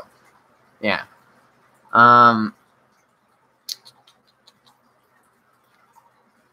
Where am I? Oh, here. Are there any deserts on the island? Are there any parts of the island that haven't been reached by the dinosaurs? That's a great question as well. They're all reached by the dinosaurs. Maybe the ones that are least touched by dinosaurs are the very peaks of the highest mountains, like in the Himalayas type area. It's called Skyline Peaks. In the heart of the island, the very center of the island, is a massive desert that's designed like Mongolia. And it has Tarbosaurus, Velociraptor, Alioramus, Therizinosaurus, Shantungosaurus, Deinocheirus, Inostrancevia lives there. A lot of mix of different things inside that area. A year? Ha, that's nothing. I've gone 18 years. Wait. When do you think the next episode will be coming out? Hopefully within a week or two. I'm working really hard on it, so just stay tuned. I'm really pushing at it. Damn, no coochie for a year. That would suck. What's the most dominant overall species on the island? Most dominant overall species. Well, it'd have to be a carnivore because they take the most dominant positions in the ecosystem hierarchy. I would probably have to say Giganotosaurus because they're so big, but they're also so widespread. They've gone into so many different territories because they're a very hardy species, and it's kind of tough to keep them from, and they demand a lot of space too. They demand a lot of space, so it's, unfortunately, they've been expanding in a lot of areas. The few areas that they haven't expanded too far into are the areas where there's other large carnivores that put up a good fight against them, or that are really hot. So in the desert area, which is called Sunset Hills, and the Jurassic Badlands that has pretty harsh dry seasons. Those two areas they pretty much avoid because those are pretty tough. The Tyrannosaurus areas and southern lowlands, That area they completely avoid for the most part because there's too many other large dinosaurs that are competition. Marshlands is invaded by them every once in a while because there's some smaller species. Spinosauruses don't put up too much of a fight, but the Carcharodontosauruses are a little bit more of a problem for them up there. So eastern wetlands they don't really explore into too much. But and then where Acrocanthosaurus is in Western Divide, they don't really mess around there. But everywhere else, really, they'll spread around quite a bit. And they will go into all those territories, but not too deeply. They're not too big of a problem in those areas. So I'd probably say Giganotosaurus is. I'm laughing my arse off after we read Billy's comment completely straight-faced. Yes. Say Mike who cheese Harry fast. Say Mike who cheese Harry. Mike who cheese Harry. Mike who cheese Harry? Oh. You. Stop it. Stop. Billy, stop. Please. I'm trying to be PG here. Little update on the MREX art. Sent it to you. How about this? Yet again, Pokesaurus doesn't really look like MREX, but it looks freaking awesome. Looks freaking awesome. Update to the MREX head. I would go for wider, not thinner. Oof. I just give you a good hint. Uploading right now. Ooh, King Kaiju's video is uploading. My, such a deep lore you have in this project. Oh, yeah. Oh, yeah. A lot of lore. Hey, that's Tyrant's Domain. Hey, guys. Tyrant's Domain right there. I just watched your episode 3 of Dinosaurs Unleashed, by the way. Great job. Great job. I'm going to be honest, though, that the one part with the Pirates of the Caribbean theme was a little... I felt a little out of place, but I absolutely loved watching the sauropod get launched across the forest floor. I really enjoyed the episode overall, though. I thought you did really fantastic with it. And the baby Allosaurus sounds, just nice. Great sounds for that baby Allosaurus. Fantastic. You guys need to watch his series Dinosaurs Unleashed if you haven't already. I already gave it a shout-out inside of my Kiki and Coffee episode. I think it was the... was it the first one or was it the second one? It was one of those two. But he's a great show called Dinosaurs Unleashed. He's only got like 100 subs. He's very underrated.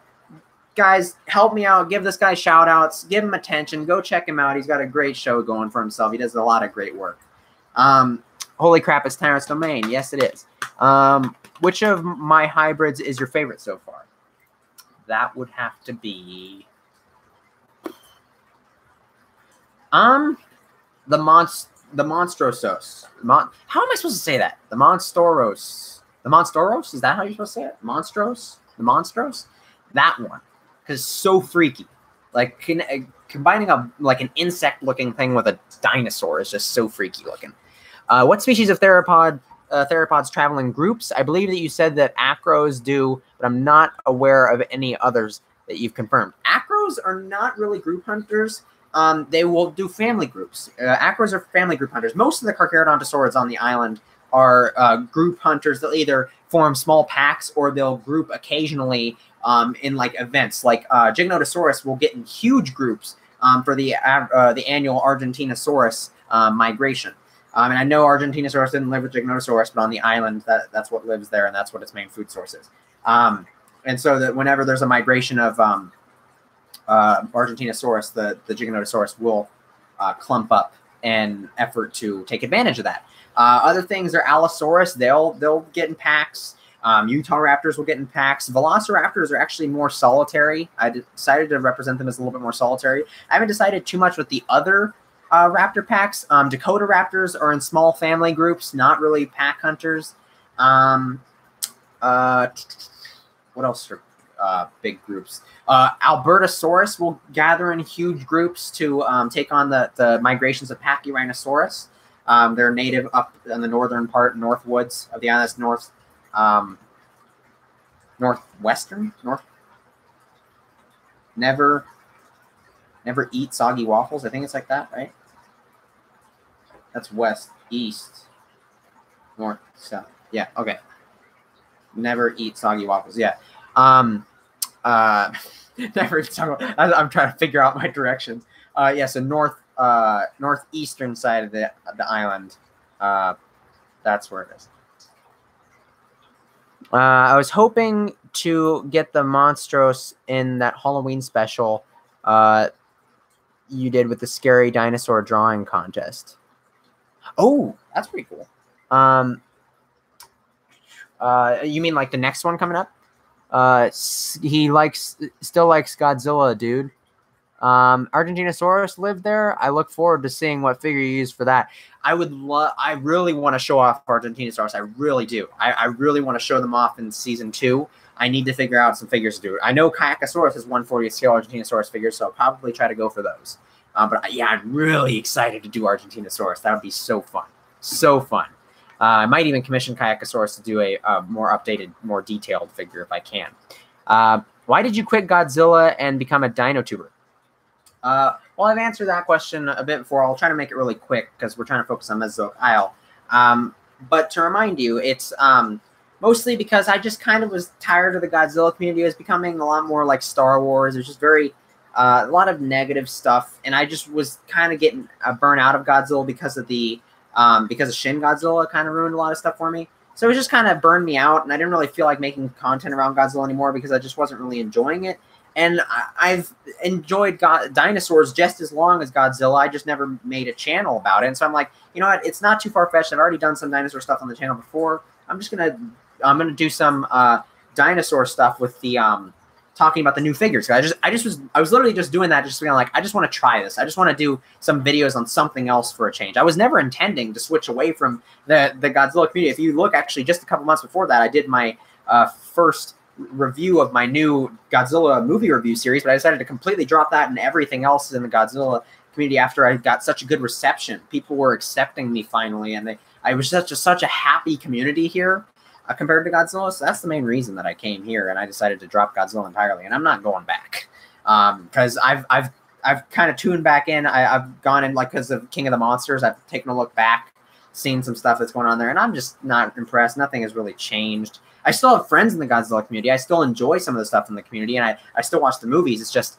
I don't really want to take part in the community anymore, if that makes sense. Are there tar pits on the island? Absolutely. Absolutely. I'd love to play around with using those at some point. The hair in my mouth. Where can Kayakasaurus' figures be purchased from? Contact him on Facebook. And you can also contact him on Instagram. Facebook, Instagram. He might have email connected to his channel. So just try something like that. Look on his latest video about the Allosauruses. I think he says inside the description where to contact him, preferably. Sent you a tiny update on the drawing. I think it might go. I might go with this with the final version. Looking nice. Looking very nice. Looks a lot like an Allosaurus. I love the way the jawline looks, though. Fan-frickin-tastic. I like it. What's the harshest part of MI that you can tell us about? The harshest part? I would probably have to say, I mean, if you're talking about location, I'd say the desert. If you're talking about, or also the winter parts are pretty rough too. Those two extremes. The other part, just like the harshest aspect, is probably just how much environments change and things can be thrown for a loop. If something gets put, you know, if one little factor gets its peg knocked out, a lot of stuff can crumble down, and it can be a big domino effect inside these ecosystems because they're so delicately balanced. Because these are literally just regions of different biomes right next to each other that they're trying to balance completely different animals living inside of it. It's pretty tough. It's pretty tough to maintain that kind of stuff. So definitely that would be the harshest part of it because it can hit things. It can hit animals really hard. Sent you a tiny up. I already read that. M-Rex versus V-Rex. Who would win one-on-one? M-Rex all the way for sure. PNSO Hangwa Titan or Argentinosaurus? Oh, for an Argentinosaurus. I don't remember that one. Is it really big? I don't know. I don't even think I've seen that one. I'm gonna look into that. I'm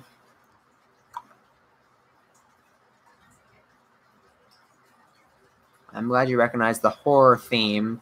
and it's pronounced monstrosis. Monstrosis. Okay, monstrosis. It's enormous. Oh, that sounds tempting. A little off topic. Not too bad, I hope. But did any dinosaurs fall in the tar pits because they got high from the fumes? My mind is as random as a dice. That's an interesting thought. I don't know. I'd imagine that they did. At least on Mesozoic, I'll imagine they did a couple times, but I haven't explored really anything to do with the tar pits yet. I'd like to do something with them eventually, though. That'd be kind of cool. I know that Binoculsaurus did something with them in his season. By the way, Titan of Water, have you checked out Binoculsaurus? He's the guy that made Dinosaur Island, which is a series that inspired mine. I think that season 5 is really great. Season 4 and 5 are definitely worth watching. The older seasons might be a little outdated for you at this point and might not be really enjoyable, but I think that you really enjoy season 5. I think it's pretty good. M-Rex versus V-Rex versus T-Rex versus Y-Rex versus D-Rex versus G-Rex versus I-Rex. Who would win? Holy crap. I don't even know most of those. I don't know if Y-Rex is like the actual like Y-Rex specimen, or if you mean Eutyrannus. And D-Rex, I don't know what that is. And G-Rex, I don't know what that is. Holy crap. I'm just going to say M-Rex just because I'm egotistical. The first chapter of the series I loved. My favorite characters were George, Violet, and Blue. George really you liked. Cool. George remained alive after the Battle of the Albertosaurus. Yeah. George is still alive. Did you not see? Maybe it's just your English is a little iffy, but yeah, he's still alive, so that's great. He survived the fall or getting knocked over by the Albertosaurus. I think that the reason he fell a little bit better than the Albertosaurus did is one, because he was ready. He was in a fighting mood, so he caught himself a little better. But the Albertosaurus, she just turned around, and then she's boom, just slammed in the chest, completely unexpected, whips down, crushes her ribs. That was a hard hit. So she definitely got hurt harder than George did. I love that scene. Unfortunately, the shot, because of the sun, it reflected weird, and the focus is really weird, and the lighting is kind of weird. But I like that shot where you can see them kind of like mock nipping at each other without actually getting bites in, because they're kind of hesitant. They don't want to get hurt, but they're trying to intimidate each other. I like that scene. I thought that was that turned out. I forget, was the M-Rex 60 or 80 feet long? 60 more likely. I'm going to say much more likely it's 60 feet long. I'm not going to make it 80 feet long. That's ridiculous. Also, how heavy is it? I would imagine, based on those estimates and the fact that I'm making the T-Rexes on Mesozoic Isle currently around 8 tons, I would say that the M-Rex, based off those estimates, if I just look at a T-Rex figure here, look at the M-Rex, oof. At least 12 tons. He's at least 12 tons. Probably more. Maybe pushing upwards of 15. Between 12 and 15. I would say maybe 12, 13 tons is what I'd probably go with. A-Rex versus B-Rex versus C-Rex versus D-Rex versus E-Rex versus the rest of the effing alphabet Rex. I'm going to pick M-Rex. Without saying names, do any dinosaurs betray their fellow species? Oh, yeah, for sure. There's definitely going to be some tough times ahead that animals are going to have to take a nibble out of each other, for sure. Herbivores and carnivores. The G-Rex is the League of Legends team. Oh, the reason I'm portraying M-Rex in my art swimming is because I based its teeth. I think it's part Deinosuchus. That's a really interesting theory. Very interesting. Y-Rex is the specimen. Okay, so you did mean that as a specimen. Well, he's got only half a tail. He's dead. That's not much of a fight. The new figure of the Allosaurus from Safari will have a participation in the series. Well, yes, in the series. Not in this season. So not this season of episodes, but in season 2, I plan to use that figure, yeah. Did you see my shameless plug? I don't know. I don't remember. Except just got out of my and uploaded my unboxing from CSAR. Shameless plug, self-plug. Oh yeah, I forgot you got the figure from CSAR. That's awesome, dude. I am really looking forward to checking that out to see how you like it. Anacalaganosaurus can get up to 84 feet long and weighs 64 tons. Dude, that's almost as heavy as Godzilla. Jeez. No, that's not Godzilla. No, Godzilla's 90,000 tons. No, not 90 tons. My bad. Got a little ahead of myself there. That's still really heavy. Holy crap. That's really heavy. And D-Rex is the first hybrid from Jurassic World. Oh, that one. That weird looking thing. Yeah.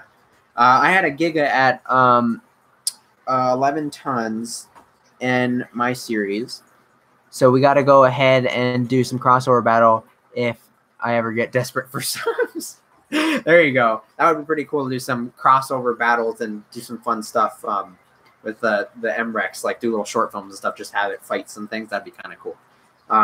We could have him fight Hades from Toa. I'll do a crossover thing with Spino Dude. We'll have Hades and Bone Crusher fight.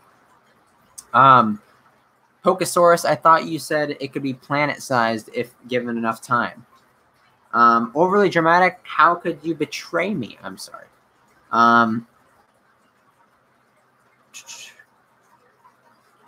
Overly dramatic, how could you betray me? I'm sorry. Maybe I'm reading that wrong or I'm not getting the context. Godzilla egg, maybe. I just watched Mesozoic episode 1 and it was awesome. Awesome, Ariel Nunez. I'm glad you liked it. Are you excited for episode 2? Because I hella am. That feeling when you just lined up 18,000 footsteps and then the next shot is another walking shot. Oh God, dude, I feel it. I feel it, man. I really feel it. What I do is I just like line up all the shots or all the footsteps, cut them all up so I have them all sitting there, and then I use my little arrow key and I just move the ticker each frame and I wait for the foot to hit the ground, put the sound effect, hit the ground, sound effect, sound effect, sound effect, do all the sound effects that I lined up there, then adjust their volumes to make them sound right for that specific part if they're like barely on screen or if they're further away and stuff like that. And then I copy them all, paste them again, do it for the next thing real quick, and that's how I get them done real quick. Hopefully that helps. You probably already do that, but I just might as well do that for the heck of it. Ooh, let's check out this thing real quick. Kikizilla 101. Kikizilla 101 is a YouTuber and a recurring voice actor in Billy the Dimension Hopper. Kikizilla has been a YouTuber for longer than most, starting his channel in 2013, making Godzilla content and a small amount of dinosaur content. But during 2016, he moved away from Godzilla community due to the drama in Shin Godzilla, causing him to take a year-long break from 2016 into 2017, and then rebooted his channel and to be a fully fledged Dinotuber. It's slightly inaccurate. I'm pretty sure it wasn't a full year break. It was the most of a year break. I might have actually made a couple videos unlisted that were in that time too. I don't remember why. I might have. It was like at least over a half a year break. And then I came back and started doing a couple more Godzilla things. And then, like I said, at the end of that year, I decided when I first tested out some more dinosaur stuff in the reception, I became back. He also began work on his series Mesozoic Isle about the same time, as well as making Dino Nation one of the biggest Dinotube Discord servers. Awesome appearances. Billy Dimension Hopper Season 2, Episode 4, Season 2, Episode 1, Season 1, Episode 14, Episode 15. I was in Season 2, Episode 1? Oh yeah, I was. I was barely in the beginning. Yeah, I remember that because I did the voice acting for that at the same time as episode 15, I think, or right after. Notable roles: Kiki. Notable shows: Mesozoic Isle, age 19, real name Aiden Cherkez, The League of Dimension Hoppers, Billy the Bounty Hunter. That's awesome. You're doing great with this thing. Fantastic. Great job. Kiki's the one, Fang, Squiggles, Camosaurus. He just added Camosaurus to page 2, but I'm gonna get back to our chat here. You will never be able to enter a stream without your name being yelled. He really won't. Dino Man! I'm reenacting a betrayal and MI in a soap opera style. That's going to be great. That's because bones are made of something stronger than what bones are made of. The legs are thick. And you're right, GJB. That's interesting. That's my reasoning. What I would do if I were to do like a realistic Godzilla is make his bones made of something else. The figure of Allosaurus of Papo will have a participation in this series and will die. I'm not going to confirm if they die or not, but you will definitely get to see them inside this season. So very soon, in a couple episodes, you'll get to see the Allosaurus characters, and you'll get to see what they're all about. I'm really proud of those characters a lot. Their story is one of my favorites in the season. The real question is, will the M-Rex be defeated by the JWFK Stiggy? Probably not. Steel bones. The Ankylogonosaurus is also a part of Redwood Tree. Part Redwood Tree. That's interesting. It's got flora. It's not just all fauna. It's part flora. Gives me DI review content. Hell yeah. Okay. Well, you didn't miss the stream, but let's not cuss in the chat. Thank you. What I miss? Not much, I don't think. It's Dino Man. The figure of the Allosaurus marine action. I think I got everything there. Oh wait, what is that? Rex Alphabet Battle Royale. If you don't show me Bone Crusher, I'm disowning myself. That sounds like a deal. Oh yeah, I remember. Sorry, Kiki, no biggie. The soap opera scene was in the comment where I said, "Why did you betray me?" Oh, okay. I got you. Why did you betray me? Sorry. So while Bone Crusher will I think you mean will Bone Crusher be like Thanos in season 2 because no one can kill him? Well, we'll have to just find out. But he's definitely very notable in season 2, and I cannot wait. His opening scene in season 1 is awesome, but I love his opening scene in season 2. I already have his opening scene planned. At least it might change, but I don't think it will because I really like it a lot. Is the M-Rex plotting to destroy half of MI's population to keep the perfect balance? Yep, and he's got like this big chin with lines in it, and he's all purple, and he's got like, gold armor on it, like all of his scales are gold, and then just one hand is gold, and it just has like these little colored scales on it. Yeah, that's pretty much it. Actually, that arm is the one that's missing on him, so he'd have to switch arms. Perfectly balanced, as all things should be. Don't get tagged, son. Can you tell us what type of theropod Bone Crusher is? Tyrannosaur, Carnosaur, Spinosaur? He's a hybrid. So I can't tell you. Which character is the most intelligent dino? Which character? Oof. That's interesting. Well, that you'll see in season 1, one of the most intelligent ones will be the brief Utah Raptors we get to see. We get to see a couple of Utah Raptors briefly in this season. Those characters, obviously Utah Raptors are pretty intelligent. There's a lot of intelligent characters. Blue's pretty intelligent. The leader Ceratosaurus, the brown safari one's pretty intelligent. Cecil's pretty intelligent. And Allie, the Allosaurus, is pretty intelligent. Those are ones that really stick out to me and up here that I'm most notably remembering as intelligent. But a lot of them are pretty smart. I'm about to hand feed my snake. Wish me luck. That sounds like fun. Kiki sounds like he's singing a fast rap song. Hell yeah. I have to keep up with the chat, man. Kiki, how many subs till I'm officially in the 3rd gen of Dino Tubers? 1 Gloppy and OGs, 2 Bionicle and later Camo, 3 Kiki Dino Man, and some 100 sub youths, and me falling behind. How many more subs? I don't know. I mean, that's just kind of really up to the community's perception of how popular you are, I think. I don't really think there's like a set formula to it. Don't make me cry, VRB. Mr. Kite, I don't feel so good.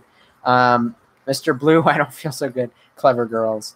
Aiden is the least intelligent MI character. Indeed. They're all anthropomorphic.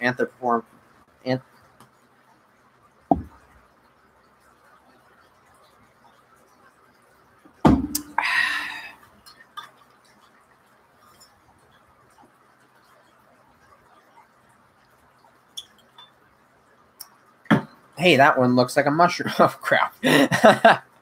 All right, my snake didn't bite me. We're Gucci. Aiden is so unintelligent, he can't even say words. Unfortunately, will a Stratosaurus consume the soul of Rex in episode 2? Outcome uncertain. I'd like to see Bone Crusher get squashed by a large sauropod in the first scene he enters for sheer comedic effect. Although, based on his teeth, I don't think he'd be able to take on a big sauropod. You don't think he'd be able to take on a big sauropod? Well, I would beg to differ. In fact, he's so effective at it that he's basically broken the niche where he's like, thankfully he's the only one, because you know, he's able to kill sauropods so easily because of his size, and that he's able to just bite around their neck and kill them. So things like that makes a very unbalanced predator in an ecosystem that nothing can really stand much of a chance of getting away unless you're really fast or if he just isn't hungry. So yeah, Bone Crusher is actually a very intelligent character too. I forgot about that. Oh, and the Boar Venator is another intelligent one. Boar Venator is very intelligent. But Bone Crusher is very intelligent. And I think he's going to strike people a little bit differently than you actually think he will. Sauropods need to get bigger, exactly. Do you usually use tongs, son? No. I want the new figure of the Spharialosaurus, but in my country, Chile, has not arrived. And I hope to get it soon, because in Chile, it's very complicated to get figures of brands such as Papo and Schleich. Oh, that sucks. Well, I wish you luck getting an Allosaurus. I really hope that they get there soon, because that's a really cool figure. That's a really cool figure. Could he take on an Argentinosaurus? An adult one would be a bit much. That's something that would stand a chance against him. But he would be able to put up a little bit of a fight. His jaws are mostly for bone crushing. Hint, hint, wink, wink. But that's also why he's not really that effective against them, because he can't get his whole mouth around their legs and really effectively crush those bones. He forces sauropods to get 300 feet long. Yeah, he could actually knock over sauropods too. Like Apatosaurus are pretty vulnerable. He forces sauropods to get. I already read that. I have this Safari Allo. It's great. It is. My snake has now completely devoured a mouse. That's pretty cool. A 10,000-foot sauropod. I just watched Mesozoic episode 1 and it was awesome. I know, Ariel Nunez. I read your comment earlier. I'm so glad that you enjoyed it. I know you've been in these streams a lot, so I'm really happy to see that it lived up to your expectations. My computer froze, so I fixed it now. I'm back. Awesome. Sent you an update of the art. Oof. That little guy's gonna get screwed. Also, how do you spell this species swim if it decided to? Oh, how well does this species swim if it decided to? I mean, decent. Probably about as good as a T-Rex. It's got a similar body design. A T-Rex, Giganotosaurus, Spinosaurus would be a little bit better. So think like what an Acrocanthosaurus, T-Rex, Spinosaurus, those kind of things would look like when they're swimming. That's probably pretty similar. It was great. I loved Rex's scene. Oh, that's the one you're pointing out. That's pretty awesome. I really love Rex's scene too. My favorite's probably still Blue's though, just because of the presence that he has. What snake should I make my next pet video on? Black milk snake or bready python? Black milk. Black milk. Did any dinosaurs have to be sterilized to stop overpopulation? I know this question is awkward, but that's nature's nature for you. Exactly. Now, there is some sterilized individuals that are infertile. Allie, the Allosaurus, that's a mutant. She's infertile. And Bone Crusher has been created to be infertile. There's the Boar Venators. Actually, the Boar Venators are fertile because there's multiple of them on the island. They're able to. They have a breeding population. Yeah, so things like that. The mutant and hybrid creatures, they typically make them infertile. What if someone crushes Bone Crusher's bone? That would be unfortunate. I think he'd throw a fit. Is Bone Crusher a guy or a girl? He's a male. Thank goodness Bone Crusher can't breed, I think is what you mean. Will Cthulhu appear in episode MI episode 2? Probably. Blue better do stuff in the next episode. He has a real presence to him, but so far he hasn't shown off why he has such a presence.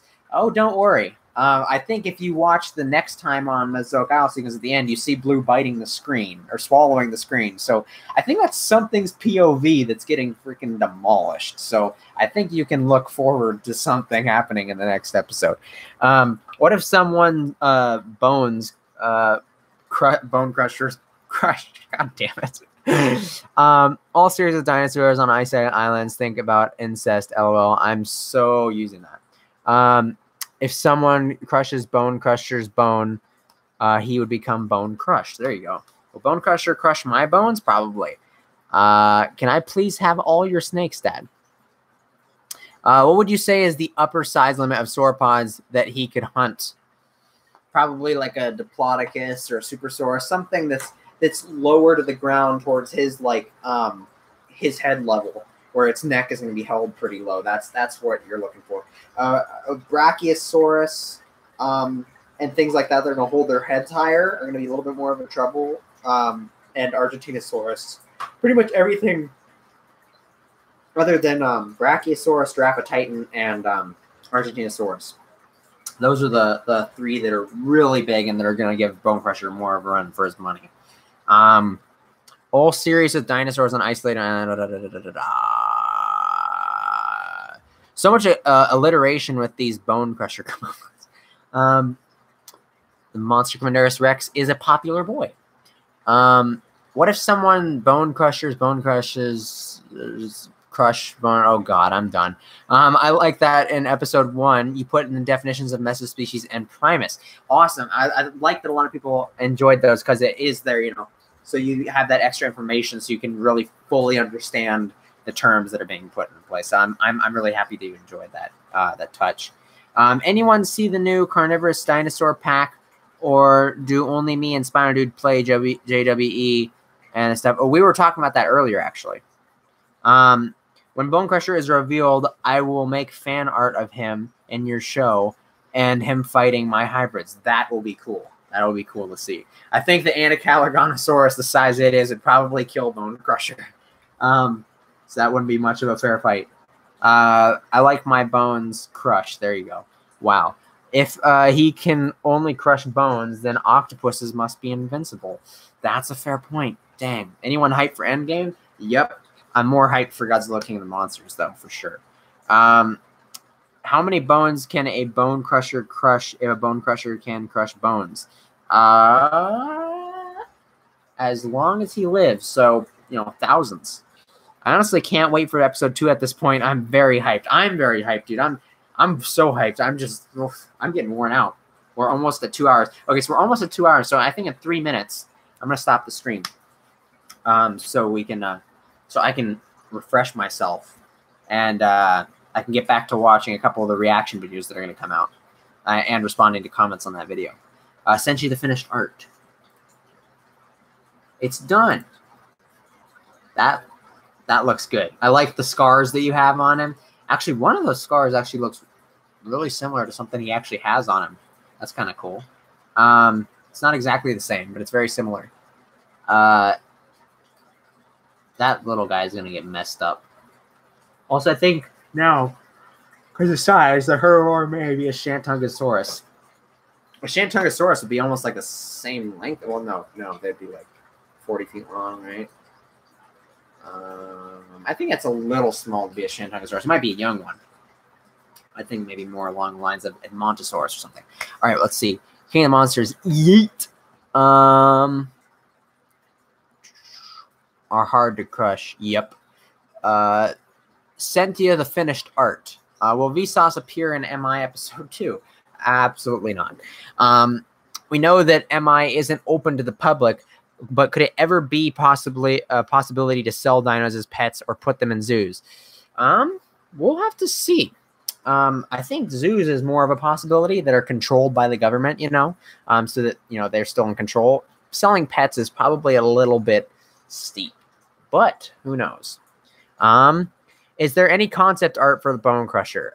Yes, I made concept art to send to Kayakasaurus when I sent him the base figure so that he could edit it and make it look like what I wanted it to look like. There's some slight tweaks I wanted to make to it. P.S. Mine's still waiting to upload. Waiting to upload? Why is it waiting to upload? Kiki, how long were you streaming for so far? 1 hour, 59 minutes, and 51 seconds. Michael Stevens is a god. How many? Oh, God. Is Mesozoic Morons coming out the 4th of July 2019? I want to try to get that one out this 4th of July. Let's try. We're going to try, but we'll see. It might come out a little bit after. Can someone export eggs from MI to the black market? They could if they could get in there. No one's even allowed on the island, so not even the people that work there. They don't like humans being on the island for a specific reason, a lore reason that will be slowly revealed. There was an actual event that kind of sparked that whole thing. So, yeah. Wow, how exactly? I don't know what you meant by that. Pteranodon can get 56 feet long, and its head is 1/5 of its body length. That's pretty ridiculous. I think Bone Crusher would have a chance against that guy, though. I am putting a picture of my art wall on Instagram. Oh, cool. No. That's an interesting answer. King Kaiji doesn't really give me an idea. All Vsauce does is Minefield, which is a YouTube Red exclusive. If I was thinking if MI sold pets, they would be smaller like compies. Yeah, for sure. But then that would also make the DNA and the genetic code more accessible to be replicated. So that's something that maybe could happen way off in the future when dinosaurs get really integrated with human lives and stuff like that. But for right now, I don't see that happening. Pteranodons are also semi-aquatic or semi-aquatic, and sometimes have barnacles on their skin. That's pretty interesting. Barnacles. Rip off. Your progress is slow. Just look at Rome. M-Rex is every Rex at the same time, pretty much. Okay. So any last questions, please pump them out right now. I'm going to start getting going. In MI, will the dinosaurs ever be able to roam America? I see what you did there. Let's hope not. Does the M-Rex have any sort of osteoderms or armor? It does have osteoderms, very thick plating of scales and stuff like that. Yeah, definitely for sure. Oof, I got the notification that my crush is online on the app, and I friended her on Yeet, I guess. I love how you just like sharing random stuff like that, Billy. I'm going to DM you on Dinoman's wiki page. Okay. I made one called the Goliath Rex, and it's based on what I think Bone Crusher looks like. I would like to see that. Have fun being burned alive. I don't know who that was to. Can we walk with dinosaurs on MI? Well, you're not allowed on MI, so no. Why not me too, Stetchy? An island of Paleozoic animals would be called Permian Canyon. And an island of Cenozoic animals would be called Land of Primigenius. Those are some pretty cool ideas. And the Prehistoric Archipelago, I already announced that I'm going to have a series called Cenozoic Isle and Paleozoic Isle, or shows. There's going to be 2 shows, only 1 season each that are planned, that I'm going to do after MI, the 3 seasons of MI are over. Is there a revolution? Bone Crusher will be Hitler or Stalin? Possibly. Bye. All right, see you tight tomorrow. I'm going to go and watch the episode later tonight. Awesome. Hail Stalin. Oh, or Hail Stan. I read Stalin. Oh, sorry. I meant Lenin or Stalin. Dads, I'm going to try to get some... All right. Please no ban. Just because he said no ban, I'm going to put him in timeout. I'm going to get off anyways. Hail the freedom. All right. So thank you guys so much for watching. Thank you guys for all of your comments and all your support. Everything. This was really fun discussing with you guys. It's worn me out big time. I haven't done a long stream like this in a while. But I'm going to try to calm myself down, relax for a bit, read some more comments, watch some reactions. Then once I rejuvenate myself, I'm going to get back to work on episode 2 tonight, hopefully, and definitely tomorrow. And so we're going to get episode 2 rolling so we can see that one. All right. So thank you guys so much for put Gibson in timeout too. I'm going to see you guys later. So thank you guys so much for watching. I'll catch you guys in the next one. Bye-bye.